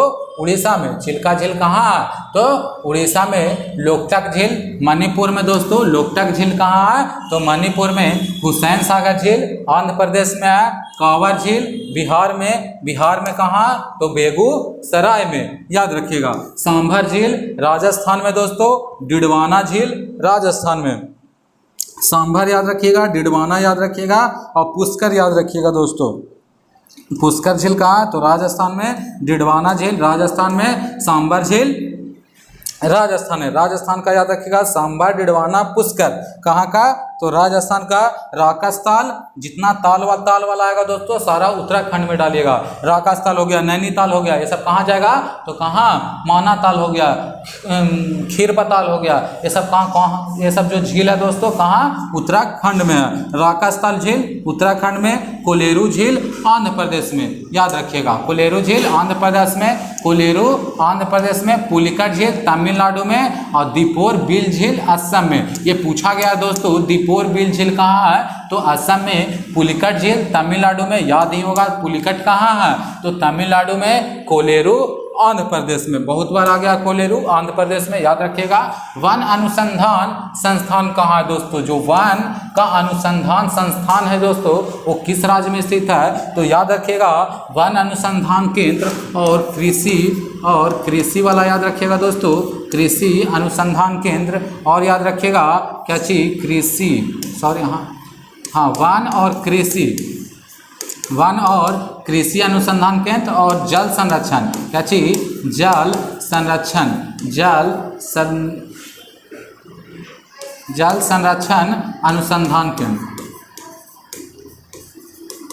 अनुसंधान केंद्र है जो दोस्तों वो कहाँ? जल संरक्षण और क्या चीज? कृषि। जल संरक्षण और कृषि अनुसंधान केंद्र और वन अनुसंधान केंद्र, तीनों कहाँ है? तो देहरादून में है, याद रखिएगा। देहरादून में क्या चीज? कृषि का, जल संरक्षण का और क्या चीज? वन अनुसंधान केंद्र देहरादून में है। एक बहुत पूछता है दोस्तों धान का कहाँ? धान, सॉरी धान नहीं, चावल याद रखिएगा। चावल अनुसंधान केंद्र कहाँ है? चावल का कहाँ है दोस्तों? चावल अनुसंधान केंद्र कहाँ है? तो कटक में। कहाँ? कटक में, ये याद रखिएगा। चावल अनुसंधान केंद्र कहाँ है? कटक में। कृषि जल संरक्षण और वन अनुसंधान देहरादून में है। अगला पॉइंट क्या चाहिए? दक्षिण भारत की सबसे ऊंची चोटी कौन सी है? दक्षिण भारत की सबसे ऊंची चोटी पूछ रहा, ना कि याद रखिएगा। दक्षिण भारत की सबसे ऊंची चोटी कौन सा है दोस्तों? नीलगिरी है, या अन्नाईमुडी है, या महेंद्रगिरी है, या कोंडाना है? तो याद रखिएगा नीलगिरी। नीलगिरी की सबसे ऊंची चोटी का नाम क्या चाहिए दोस्तों? दोदा बेटा। याद रखिएगा क्या चीज? दोदा बेटा है, दोदा बेटा। अन्नाईमुडी है जो दोस्तों अन्नामलाई की पहाड़ी पर है। कौन सी पहाड़ी पर? अन्नामलाई की पहाड़ी पर स्थित है। अन्नाईमुडी की जो चोटी है वो दक्षिण भारत की सबसे ऊंची चोटी में गिनती होती है। याद रखिएगा। महेंद्रगिरी की पहाड़ी जो उड़ीसा में है दोस्तों, याद रखिएगा। और याद रखिएगा नीलगिरी की सबसे ऊंची चोटी क्या चाहिए? दोदा बेटा। उसी प्रकार याद रखिएगा अरावली जो पहाड़ी है दोस्तों, उसकी सबसे ऊंची चोटी क्या चाहिए? गुरु शिखर है। क्या चाहिए? गुरु शिखर है। और याद रखिएगा जो धूपगढ़ी है दोस्तों, वो किसका? सतपुड़ा पर्वत की सबसे ऊंची चोटी है। सतपुड़ा पर्वत की सबसे ऊंची चोटी क्या चाहिए? धूपगढ़ी। अरावली पर्वत का गुरु शिखर। और क्या चाहिए? दक्षिण भारत की सबसे ऊंची चोटी अन्नाईमुडी। और नीलगिरी की सबसे ऊंची चोटी क्या चाहिए? दोदा बेटा है। याद रखिएगा, इतना पॉइंट याद रखिएगा। अगला चलते हैं। भारत का पहला जैव मंडल आरक्षित क्षेत्र कौन सा? भारत का पहला जैव मंडल आरक्षित क्षेत्र पूछ रहा है दोस्तों। ऑप्शन पढ़िए। सुंदरवन डेल्टा, सुंदरवन, नीलगिरी, क्या बोल रहा है? सुंदरवन, नीलगिरी, कान्हा, काजीरंगा। काजीरंगा कहाँ है दोस्तों? असम में। कहाँ? तो असम में क्या है? काजीरंगा है दोस्तों। कान्हा कहाँ पढ़े? कान्हा जो वन्य जीव अभ्यारण्य पढ़े वो कहाँ पढ़े? तो एमपी में। कान्हा कहाँ दोस्तों? तो एमपी में। नीलगिरी याद रखिएगा जो भारत का पहला जैव मंडल आरक्षित क्षेत्र है। नीलगिरी की सबसे ऊंची चोटी अभी पर हम लोग पढ़े दोस्तों, दोदा बेटा है। उसी प्रकार सुंदरवन जो है जो डेल्टा है दोस्तों, विश्व का सबसे बड़ा डेल्टा है। सुंदरवन डेल्टा है जो दोस्तों विश्व का सबसे बड़ा डेल्टा, विश्व का सबसे बड़ा डेल्टा है दोस्तों। सबसे बड़ा डेल्टा सुंदरवन डेल्टा, और जो इसमें ही सुंदर वन पाया जाता है, सुंदरी नामक वन पाया जाता है। याद रखिएगा सुंदरी नामक वन पाया जाता है। इसमें सुंदरवन में ही याद रखिएगा। ये है कहाँ सुंदरवन डेल्टा? तो कहाँ? वेस्ट बंगाल में। कहाँ? वेस्ट बंगाल में पड़ता है, पश्चिम बंगाल में। अगला क्वेश्चन चलते हैं। टिहरी बांध किस नदी पर स्थित है? जो टिहरी बांध है दोस्तों वो किस नदी पर है? अब हम लोग बांध के बारे में, नदी घाटी जो परियोजनाएं हैं दोस्तों उसके बारे में कुछ पढ़ेंगे, जिसमें बहुत सारे क्वेश्चन बिहार पुलिस में पूछे गए प्रीवियस ईयर में। याद रखिएगा जो टिहरी है दोस्तों ये उड़ीसा में पड़ता है। कहाँ? उड़ीसा में। कहाँ पड़ता है? उड़ीसा में। ये भी याद रखिएगा टिहरी बांध है कहाँ? तो उड़ीसा में। और किस नदी पर है? तो भागीरथी नदी पर और भिलांगना नदी के, याद रखिएगा भागीरथी और भिलांगना नदी पर स्थित है कौन सा बांध? तो टिहरी बांध स्थित है। याद रखिएगा टिहरी बांध कहाँ है? तो भागीरथी और भिलांगना नदी के पर ही टिहरी बांध है। कहाँ? तो उड़ीसा में। आइए कुछ भारत की प्रमुख परियोजनाएं देखते हैं दोस्तों। जैसे भाखड़ा नांगल परियोजना किस नदी पर बना हुआ है? जो भाखड़ा नांगल बांध है दोस्तों ये किस नदी पर है? तो सतलज नदी पर। याद रखिएगा। इससे पहले एक पॉइंट और हम लोग समझिएगा दोस्तों, सॉरी चलिए हम लोग देख लेंगे। जो भाखड़ा नांगल है दोस्तों ये क्या चीज है? क्या चीज? भाखड़ा नांगल परियोजना है वो किस नदी पर है? तो सतलज नदी पर है। और सबसे बड़ी नदी घाटी परियोजना, सबसे बड़ा पूछे, सबसे अगर बड़ा पूछे आपसे, सबसे बड़ा नदी घाटी परियोजना में पूछे तो कौन सा? भाखड़ा नांगल परियोजना। उसी प्रकार याद रखिएगा दोस्तों दामोदर नदी घाटी परियोजना, ये भारत का पहला दामोदर घाटी, स्वतंत्र भारत का पहला, याद रखिएगा पहला नदी घाटी परियोजना। सबसे पहला दोस्तों दामोदर नदी घाटी परियोजना हीराकुंड बांध। हीराकुंड है जो दोस्तों कच्ची महानदी पर है। हीराकुंड है जो दोस्तों कच्ची महानदी पर है और ये सबसे लंबा है। क्या अच्छी दोस्तों लंबा, सबसे लंबा पूछे, सबसे लंबा नदी घाटी परियोजना, सबसे लंबा बांध डायरेक्ट भी अगर पूछे तो कौन सा? हीराकुंड बांध है। याद रखिएगा हीराकुंड बांध महानदी पर जो सबसे लंबा नदी है जो है दोस्तों हीराकुंड है जो सबसे लंबा है, ऐसे याद रखिएगा। दामोदर नदी घाटी परियोजना सबसे पहला परियोजना है दोस्तों, नदी घाटी परियोजना है। भाखड़ा नांगल जो परियोजना है दोस्तों ये सतलज नदी पर है और सबसे बड़ा परियोजना याद रखिएगा। और सबसे पहला कौन सा होगा? दामोदर, याद रखिएगा। तुंगभद्रा परियोजना दोस्तों, तुंगभद्रा परियोजना क्या चाहिए? तुंगभद्रा नदी पर है। नागार्जुन सागर कृष्णा नदी पर, नागार्जुन सागर याद रखिएगा। गंडक नदी परियोजना, गंडक नदी पर। कोसी नदी परियोजना, कोसी नदी पर। इंदिरा गांधी नहर परियोजना सतलज नदी पर, याद रखिएगा दोस्तों। इंदिरा गांधी कहाँ? सतलज नदी पर। कोसी कहाँ? कोसी, कोसी नदी पर। गंडक, गंडक नदी पर। नागार्जुन कृष्णा नदी पर। तुंगभद्रा, तुंगभद्रा नदी पर। अगला चलते हैं, अगला क्या चाहिए और देखते हैं। रिहंद परियोजना रिहंद नदी पर है दोस्तों, रिहंद परियोजना रिहंद नदी पर है। उसी प्रकार याद रखिएगा इडुक्की परियोजना है वो पेरियार नदी पर है दोस्तों। कोयना परियोजना कोयना नदी पर महाराष्ट्र में। और घटप्रभा परियोजना घटप्रभा नदी पर। रंजीत सागर बांध परियोजना रावी नदी पर है दोस्तों। रंजीत सागर बांध परियोजना, रंजीत सागर बांध परियोजना कहाँ है? किस नदी पर है? तो रावी नदी पर। नाथपा झाकरी सतलज नदी पर है दोस्तों। और क्या चीज? शरावती परियोजना शरावती नदी पर है। पंचेत बांध कहाँ? दामोदर नदी घाटी परियोजना पर, दामोदर नदी पर, सॉरी। पंचेत बांध कहाँ है? तो दामोदर नदी पर। शरावती परियोजना शरावती नदी पर। नाथपा झाकरी सतलज नदी पर। रंजीत सागर रावी नदी पर। घटप्रभा घटप्रभा पर। कोयना कोयना पर। इडुक्की पेरियार पर। और रिहंद परियोजना रिहंद नदी पर स्थित है। और देखते हैं दोस्तों जैसे में गंगा सागर है दोस्तों वो चंबल नदी पर है। गंगा सागर परियोजना चंबल नदी पर स्थित है, याद रखिएगा। गंगा सागर परियोजना चंबल नदी पर। और राणा प्रताप सागर जो है जो दोस्तों राणा प्रताप सागर है वो भी चंबल नदी पर है। राणा प्रताप सागर और गंगा सागर दोनों चंबल नदी पर। जवाहर सागर परियोजना जो दोस्तों वो कहाँ है? तो चंबल नदी पर। सरहिंद नहर परियोजना सतलज नदी पर। सरहिंद सतलज पर, सरहिंद सतलज पर। और जवाहर सागर परियोजना चंबल नदी पर, याद रखिएगा। और इंदिरा गांधी कहाँ था दोस्तों? अभी हम लोग इंदिरा गांधी पढ़े वो कहाँ था? सतलज नदी पर। इंदिरा गांधी कहाँ पढ़े? तो सतलज नदी पर। लेकिन जवाहर पूछे सागर परियोजना तो चंबल नदी पर। और सरदार सरोवर पूछे तो किस नदी पर? तो नर्मदा नदी पर, याद रखिएगा। सरहिंद जल नहर परियोजना सतलज नदी पर। तुलवुल परियोजना झेलम नदी पर। और दुलहस्ती परियोजना चेनाब नदी पर। तिलैया याद रखना दोस्तों, पूछा गया क्वेश्चन है। सरदार सरोवर नर्मदा नदी पर। तिलैया बराकर नदी पर दोस्तों। तिलैया है जो दोस्तों बराकर नदी पर। बराकर नदी पर एक और डैम याद रखिएगा मैथन डैम। मैथन डैम और क्या चीज? तिलैया परियोजना दोनों कहाँ है? तो कहाँ? बराकर नदी पर स्थित है। दोनों झारखंड में ही स्थित है। अगला चलते हैं, नागा अर्जुन सागर बांध किस नदी पर है? जो नागा अर्जुन सागर बांध है दोस्तों ये कृष्णा नदी पर है। हम लोग कितना बार पढ़े? नागा अर्जुन सागर बांध कृष्णा नदी पर। और शिव समुद्रम कहाँ पढ़े? तो कावेरी नदी पर। ये 2 पॉइंट याद रखिएगा। नागा अर्जुन सागर बांध कृष्णा नदी पर और शिव समुद्र बांध कावेरी नदी पर। ये 2 बहुत ज़्यादा पूछे जाने वाला है, इसलिए याद रखिएगा।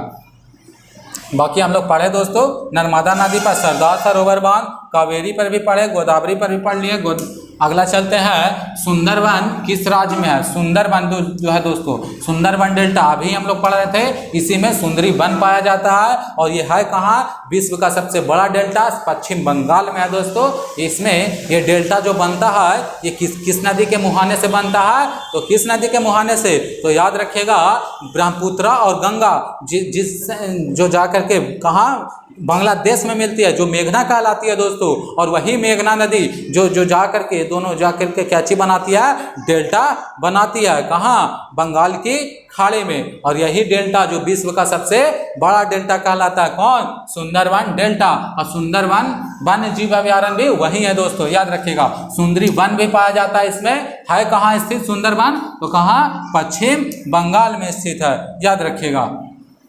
अगला चलते हैं, अगला क्वेश्चन क्या चीज बोल रहा है, हिमालय किस प्रकार का पर्वत है दोस्तों। हिमालय है जो किस प्रकार का पर्वत है, वलित पर्वत है, अवशिष्ट पर्वत। अवशिष्ट पर्वत के उदाहरण में याद रखिएगा दोस्तों, एक क्वेश्चन बहुत पूछता है, क्या चीज, कौन सा पर्वत, अरावली पर्वत। अरावली पर्वत जिसकी सबसे ऊंची चोटी है दोस्तों, कौन सी, गुरु शिखर। सबसे ऊंची चोटी भी बहुत पूछा जाता है, अरावली का गुरु शिखर, ये भी याद रखिएगा। गुरु शिखर ये कैसा पर्वत है, तो अवशिष्ट पर्वत का एक उदाहरण है। ये राजस्थान वाले क्षेत्र में अधिकांशतः फैला हुआ है। किस वाले क्षेत्र में, तो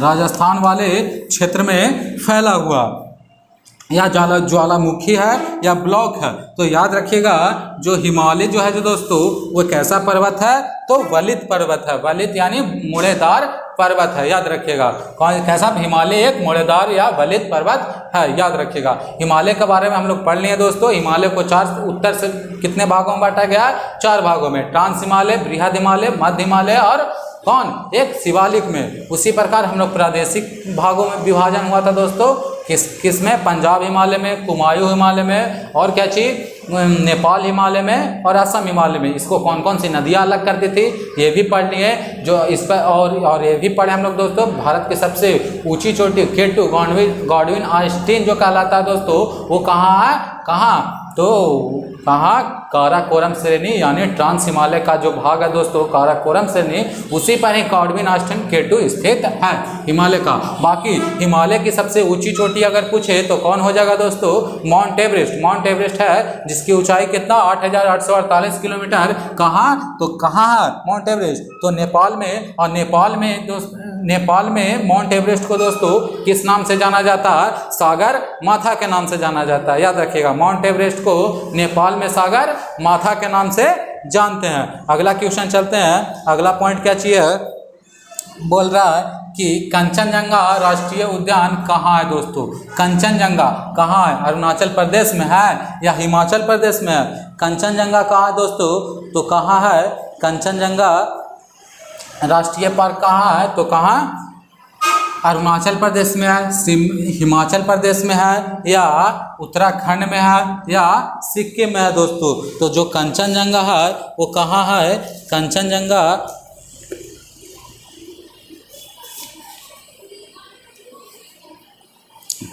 कहाँ है दोस्तों, याद रखिएगा, अरुणाचल प्रदेश में। अरुणाचल प्रदेश में हम लोग क्या चाहिए, 3 पहाड़ियाँ याद रखिएगा दोस्तों।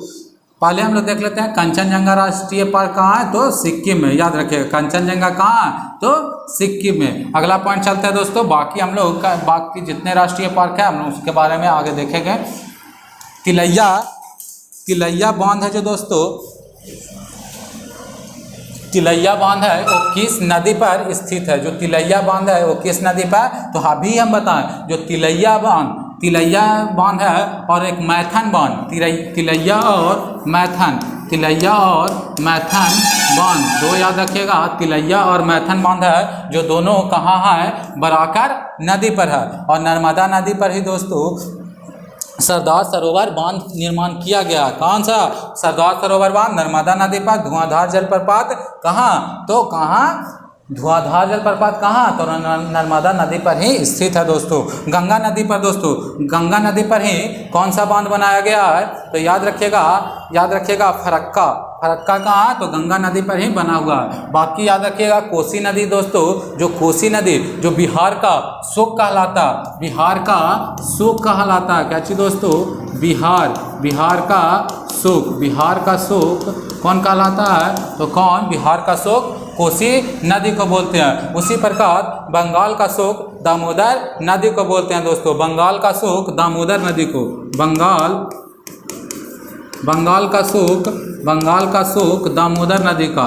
का शोक दामोदर नदी को, दामोदर नदी को बंगाल का शोक कहते हैं। और याद रखिएगा जो कोसी नदी है जो दोस्तों, याद रखिएगा जो कोसी नदी है इसकी जो लंबाई है 730 किलोमीटर। इसका उद्गम स्थल है वो कहाँ, नेपाल में स्थित है। याद रखिएगा नेपाल में स्थित है दोस्तों। और ये कटिहार, अगला चलते हैं। अगला क्वेश्चन क्या चाहिए, भारत का स्थलीय सीमा क्या चीज बोल रहा है दोस्तों, जो भारत का जो स्थलीय सीमा कितने देशों के साथ लगती है।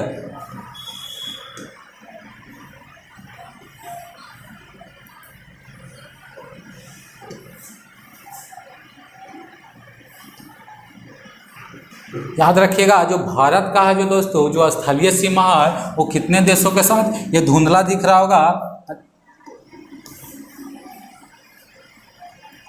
ये धुंधला दिख रहा होगा, इसको इग्नोर करिएगा। क्या चाहिए है दोस्तों, भारत का जो स्थलीय सीमा है, भारत का जो स्थलीय सीमा है वो कितने देशों के साथ लगती है, तो 7 देशों के साथ लगती है। वो 7 देशों का नाम देखिएगा दोस्तों, 7 देशों का नाम देखिएगा।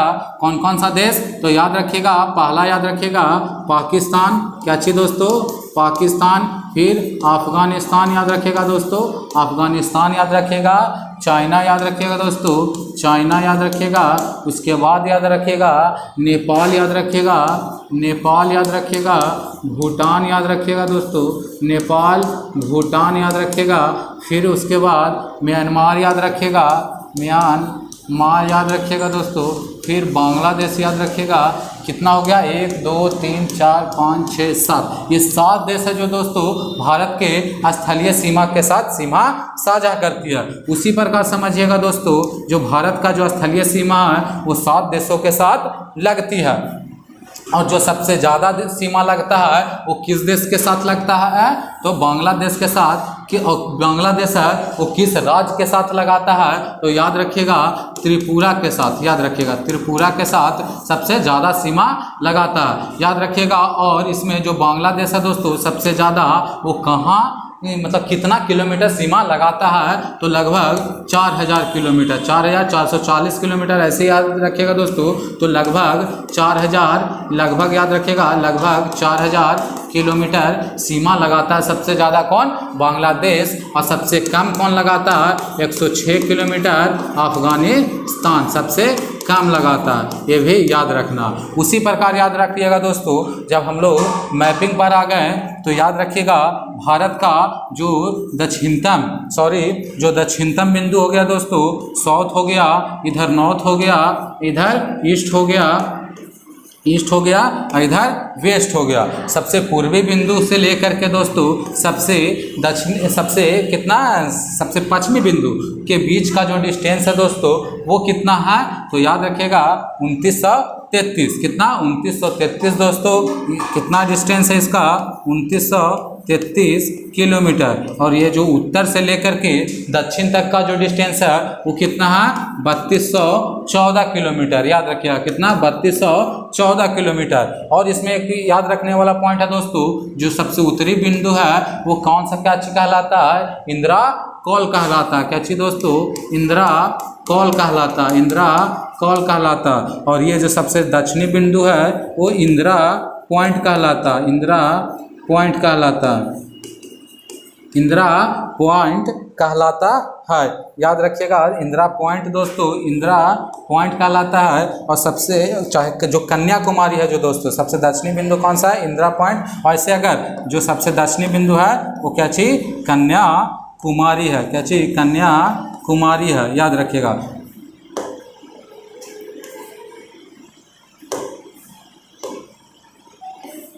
सबसे दक्षिणी बिंदु, ऐसे जो मेन भूमि का सबसे दक्षिणी बिंदु क्या चाहिए दोस्तों, क्या चाहिए, कन्याकुमारी है, याद रखिएगा। और सबसे पूर्वी बिंदु वालांगू दोस्तों, क्या चाहिए, वालांगू है सबसे पूर्वी बिंदु। और सबसे पश्चिमी बिंदु क्या चाहिए, सर क्रीक है, सर क्रीक है जो दोस्तों सबसे क्या चीज़ सबसे पश्चिमी बिंदु है। अब भारत से याद रखिएगा, भारत का से क्या चीज़ दोस्तों 23.5 डिग्री पर कौन सा रेखा गुजरता है, तो कर्क रेखा। कर्क रेखा कितना डिग्री से गुजरता है दोस्तों, 23.5 डिग्री से। और जो कर्क रेखा है वो भारत के 8 राज्यों से होकर के गुजरती है। वो 8 राज्यों का नाम याद रखिएगा दोस्तों। पहला याद रखिएगा गुजरात, याद रखिएगा क्योंकि ये सब क्वेश्चन बनता है इसलिए याद रखिएगा। क्वेश्चन के अलावा जितना फैक्ट है दोस्तों वो एग्जाम में बहुत ही काम आएगा, याद रखिएगा। गुजरात हो गया, उसके बाद राजस्थान हो गया दोस्तों, राजस्थान हो गया, उसके बाद याद रखिएगा एमपी हो गया दोस्तों, मध्य प्रदेश हो गया, उसके बाद याद रखिएगा कौन सा दोस्तों, छत्तीसगढ़ हो गया,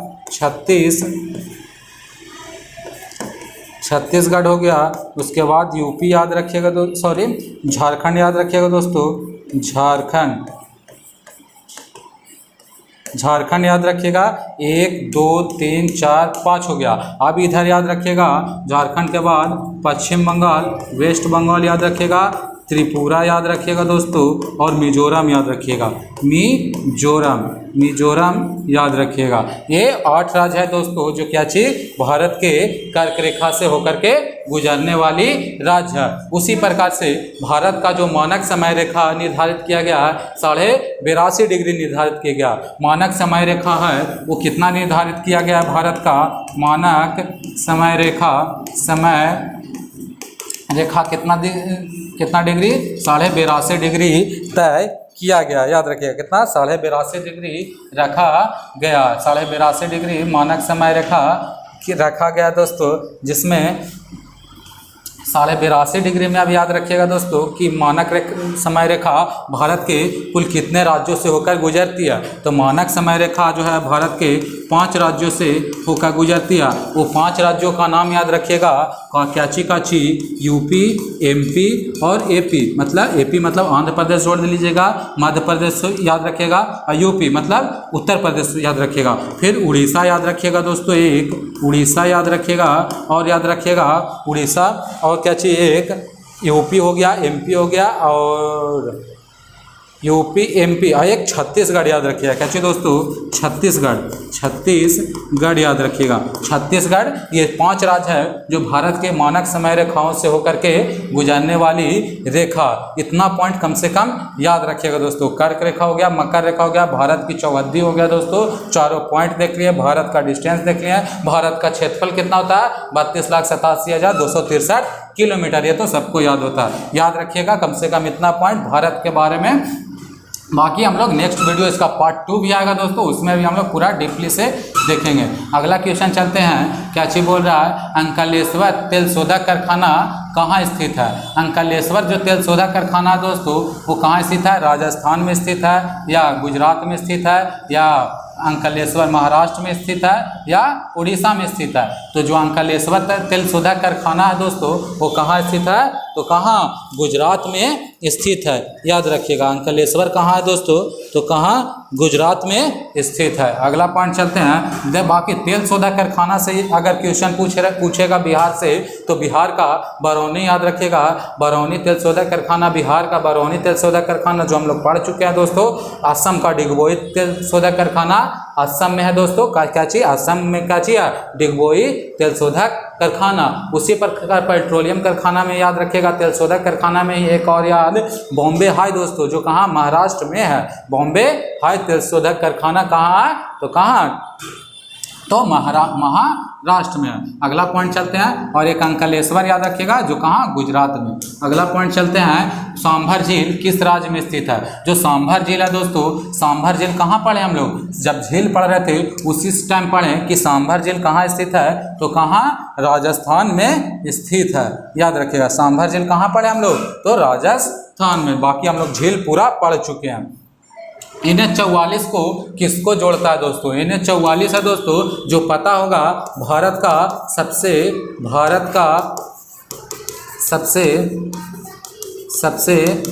बड़ा सड़क है दोस्तों। सबसे बड़ा सड़क कौन सा दोस्तों, नेशनल हाईवे, सबसे बड़ा नेशनल नेशनल हाईवे, सबसे बड़ा नेशनल हाईवे कौन सा है? तो कौन सा? NH-44 है जो दोस्तों सबसे बड़ा नेशनल हाईवे है भारत का। ये कहाँ से कहाँ तक के जाता है? तो कहाँ से?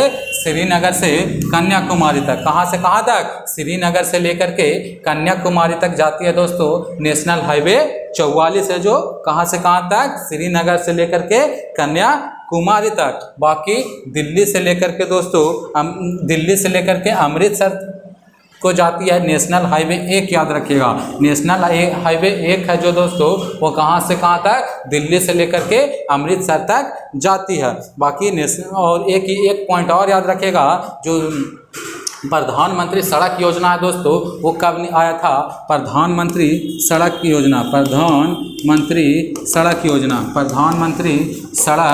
योजना है जो दोस्तों योजना कब आया था? तो कब आया था? दिसंबर, याद रखिएगा सीधा, दिसंबर 2000 ईस्वी को। कब? दिसंबर 2000 ईस्वी को। ये भी क्वेश्चन पूछा गया दोस्तों कि प्रधानमंत्री सड़क योजना कब आया था मुहिम? तो कब आया था? दिसंबर 2000 ईस्वी को। इनमें से कौन सा टाइगर रिजर्व बिहार में है? क्या चीज बोल रहा है? जो बिहार में टाइगर रिजर्व दोस्तों, तो बिहार में हम लोग कौन कौन सा पढ़े हैं? वाल्मीकि टाइगर रिजर्व दोस्तों, और कैमूर टाइगर रिजर्व कहाँ है? वाल्मीकि और कैमूर कहाँ है दोस्तों? तो बिहार में। वाल्मीकि कहाँ है? तो वेस्ट चंपारण में। कहाँ? वेस्ट चंपारण में, पश्चिमी चंपारण में है दोस्तों Valmiki tiger reserve. Palamu tiger reserve कहाँ है दोस्तों? तो कहाँ? झारखंड में। कहाँ पढ़े हम लोग? झारखंड में काची पढ़े? पलामू टाइगर रिजर्व पढ़े। उसी प्रकार सिमलीपाल टाइगर रिजर्व कहाँ पढ़े? तो ओडिशा में, याद रखिएगा। कहाँ? ओडिशा में। ओडिशा में दोस्तों, ओडिशा में क्या चीज है? उड़ीसा में दोस्तों, उड़ीसा में क्या चीज पढ़े? तो सिमलीपाल टाइगर रिजर्व। उसी प्रकार वाल्मीकि टाइगर रिजर्व है तो दोस्तों वेस्ट बंगाल यानी पश्चिम बंगाल में। और कान्हा कहाँ पढ़े? कान्हा टाइगर रिजर्व, तो कान्हा याद रखिएगा, कान्हा मध्य प्रदेश में। कान्हा मध्य प्रदेश में दोस्तों। दुधवा टाइगर रिजर्व कहाँ पढ़े हम लोग? दुधवा वन्य जीव अभयारण्य कहाँ पढ़े? दुधवा याद रखिएगा यूपी में। दुधवा यूपी में, कान्हा एमपी में। ये पॉइंट याद रखना। भारत का सबसे बड़ा पुल ढोला सदिया किस नदी पर है? जो भारत का सबसे बड़ा पुल है दोस्तों, कौन सा पुल? ढोला सदिया पुल। जो ढोला है दोस्तों ये कहाँ पड़ता है? असम में। और सदिया है जो दोस्तों अरुणाचल में। कहाँ? अरुणाचल में पड़ने वाला जगह है दोस्तों। अरुणाचल में सदिया पड़ता है और ढोला असम में पड़ता है। और यही असम में, असम और अरुणाचल के बीच में जो ढोला और सदिया के बीच में बना हुआ पुल है दोस्तों, ढोला सदिया पुल, ये भारत का सबसे बड़ा पुल है, याद रखिएगा। और किस नदी पर बना है? तो लोहित नदी पर बना। और लोहित नदी ही ब्रह्मपुत्र नदी का सहायक नदी है। सहायक नदी में याद रखिएगा लोहित नदी ही क्या चीज? लोहित नदी क्या चीज दोस्तों? ब्रह्मपुत्र का सहायक नदी है। लोहित और मानस याद रखिएगा। मानस ये सब किसका?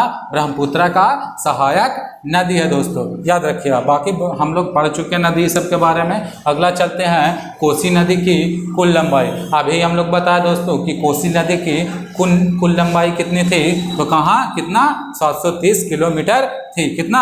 730 किलोमीटर। कोसी को बिहार का शोक कहा जाता है। कोसी का उद्गम स्थल नेपाल में है। ये बिहार के गंगा नदी में आकर के बिहार के गंगा नदी में आकर के मिल जाती है। और कटिहार के कुर्सेला नामक जगह पर आकर के दोस्तों बिहार में आकर के कहाँ? गंगा नदी में मिल जाती है। क्वेश्चन ये बना है कि बिहार के किस जगह पर आकर के गंगा नदी में कोसी नदी आकर के मिलती है? तो कहाँ? कटिहार के कुर्सेला नामक स्थान पर आकर के मिलती है। अगला पॉइंट चलते हैं, भारत में चांदी का सबसे अधिक उत्पादन किस राज्य में है? चांदी का सबसे अधिक उत्पादन कहाँ है दोस्तों? गुजरात में है या महाराष्ट्र में है? या भारत में सबसे ज़्यादा चांदी का उत्पादन कहाँ है दोस्तों? तो कहाँ? गुजरात में है या महाराष्ट्र में है या मध्य प्रदेश में या राजस्थान में? तो याद रखिएगा सबसे ज़्यादा चांदी का उत्पादन कहाँ है दोस्तों? तो राजस्थान में, याद रखिएगा। कहाँ? तो राजस्थान में सबसे ज़्यादा चांदी का उत्पादन है। अगला पॉइंट चलते हैं। अगला पॉइंट क्या चाहिए है? मैथन बांध और जो क्या चीज मैथन बांध और एक क्या चीज बताया दोस्तों, पलामू जो बोले, सॉरी पलामू नहीं, तिलैया बांध, दो बांध बताए मैथन और तिलैया। ये दोनों बांध कहाँ है, तो कहाँ, बराकर नदी पर, मैथन और क्या चीज, तिलैया दोस्तों, मैथन और तिलैया दोनों कहाँ है, बराकर नदी पर। और मैथन और तिलैया है जो किस जगह पर है, तो झारखंड राज्य में स्थित है। बाकी हम लोग सोन दोस्तों, सोन कहाँ से निकलती है, तो अमरकंटक की पहाड़ी से निकलने वाली ये नदी है दोस्तों, कौन,